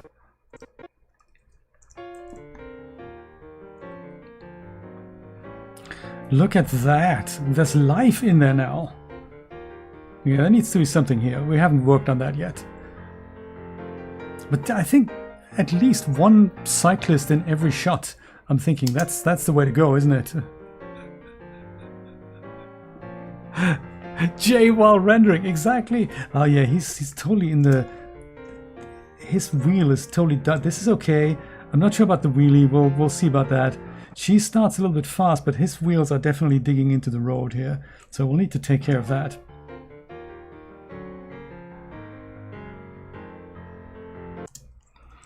Hey, this is good. This is good.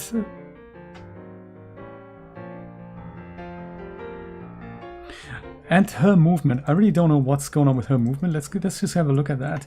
Because, you know, while it's fresh in our heads. So her starting a little bit too fast for my liking.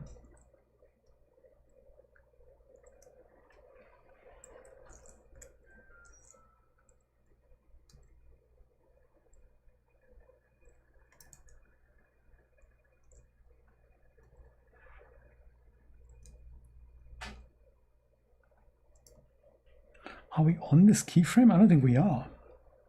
There, now we are. So just move you forward a little bit so that you appear here already. And then start moving out of shot. Oh, it's the same thing. Let's make it go back to what it was before. Was that what it was before? Maybe it's the second keyframe then. It's maybe this one here that isn't playing ball so much.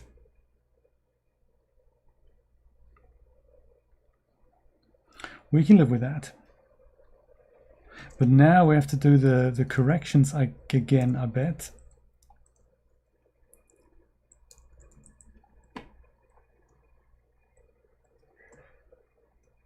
That keyframe needs to really be on an actual frame here. That's working okay. Now this ugly bit begins.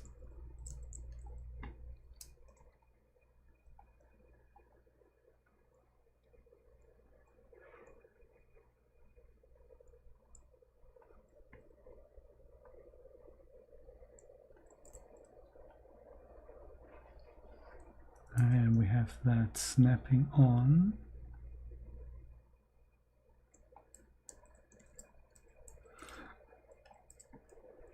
it was probably just the Y keyframe I should have just taken out, because the other stuff was actually there.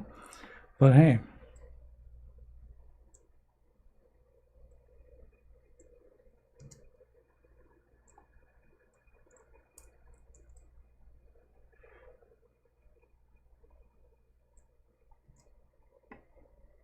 Another fix you can do in post-production, if something is hovering, you just put shadows underneath it.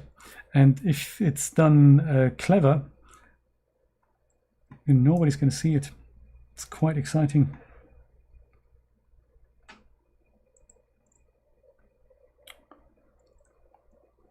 So your wheels, they're probably okay here, but they're already not okay here. They're already totally starting to be not okay.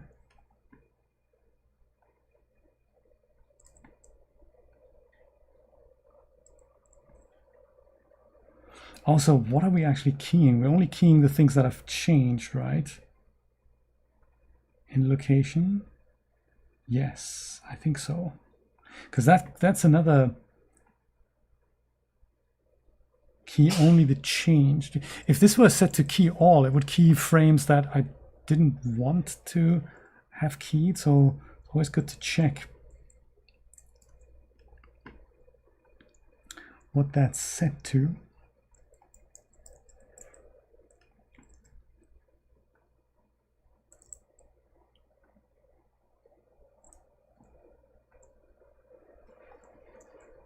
So the wheels no longer dig in much.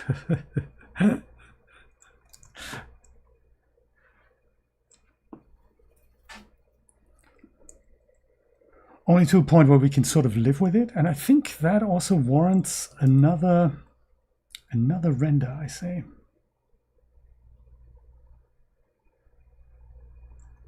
Let's do it.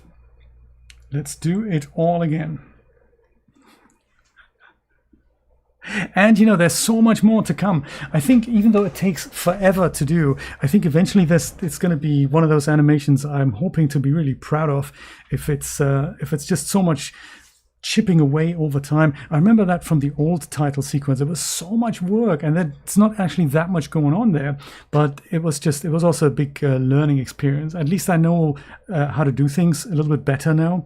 I think back then I approached things with more work than was strictly necessary. But you know, yeah, thank you, Nancy. I appreciate it, and it's nice that we can do this together, and then we can, you know, hang out and do these things. I'm still not sure about the wheelie here. And it's also nice to form that relationship with something that you've seen come together over time. She retains her speed. He's okay with the wheels now.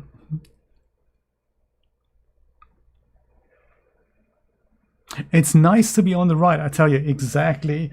Along for the ride. It's neat. I'm wondering if at the top of the walls, there's these basically the two empty naked spaces. I wonder if we should just have larger versions of movie posters, something, you know, something along those lines. I think we could probably do something like that, just as a suggestion, because this is a bit of an empty space here, and if we have something just to try it out like this, and then we just go make that larger, that might be neat.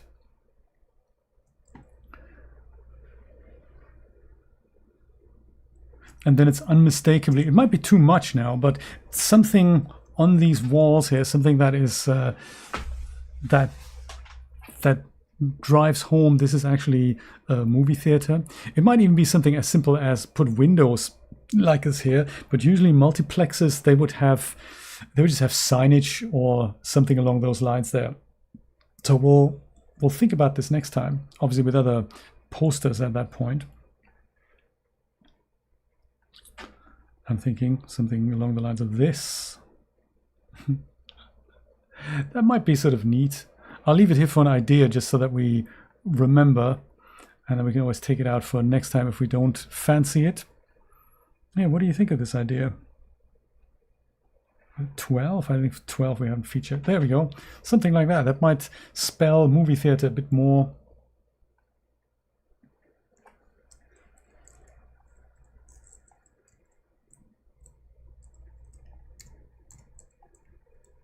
Can't quite decide. I think also with these things, we'd have to have something that comes with lights shining down. Just some props there. We'll see. Most important thing I'll have to do tomorrow morning when I get back to work, while I back up all the other projects, I'm going to have to back this one up as well. Must not forget. Here it is one last time with all the bits and pieces. Thinking maybe there should also be, there might be riders coming from here. I'm thinking that might be the one that's coming and perhaps standing. That might be neat. So many people. This is going to be a bit easier because they're mainly idles, so there's not animations from A to B. There's just little idle groups that'll be in the cinema here as well on the seats. They're just going to sit around. So yeah, it's going to get easier from here. Thank you so much for dropping by and joining me for this amazing 3D Shenanigans Day 3 in 2026. It was really, really nice. Have a fantastic week, and I hope I'll see you next Saturday. Take care. Bye-bye. Oh, here's the old title sequence, by the way.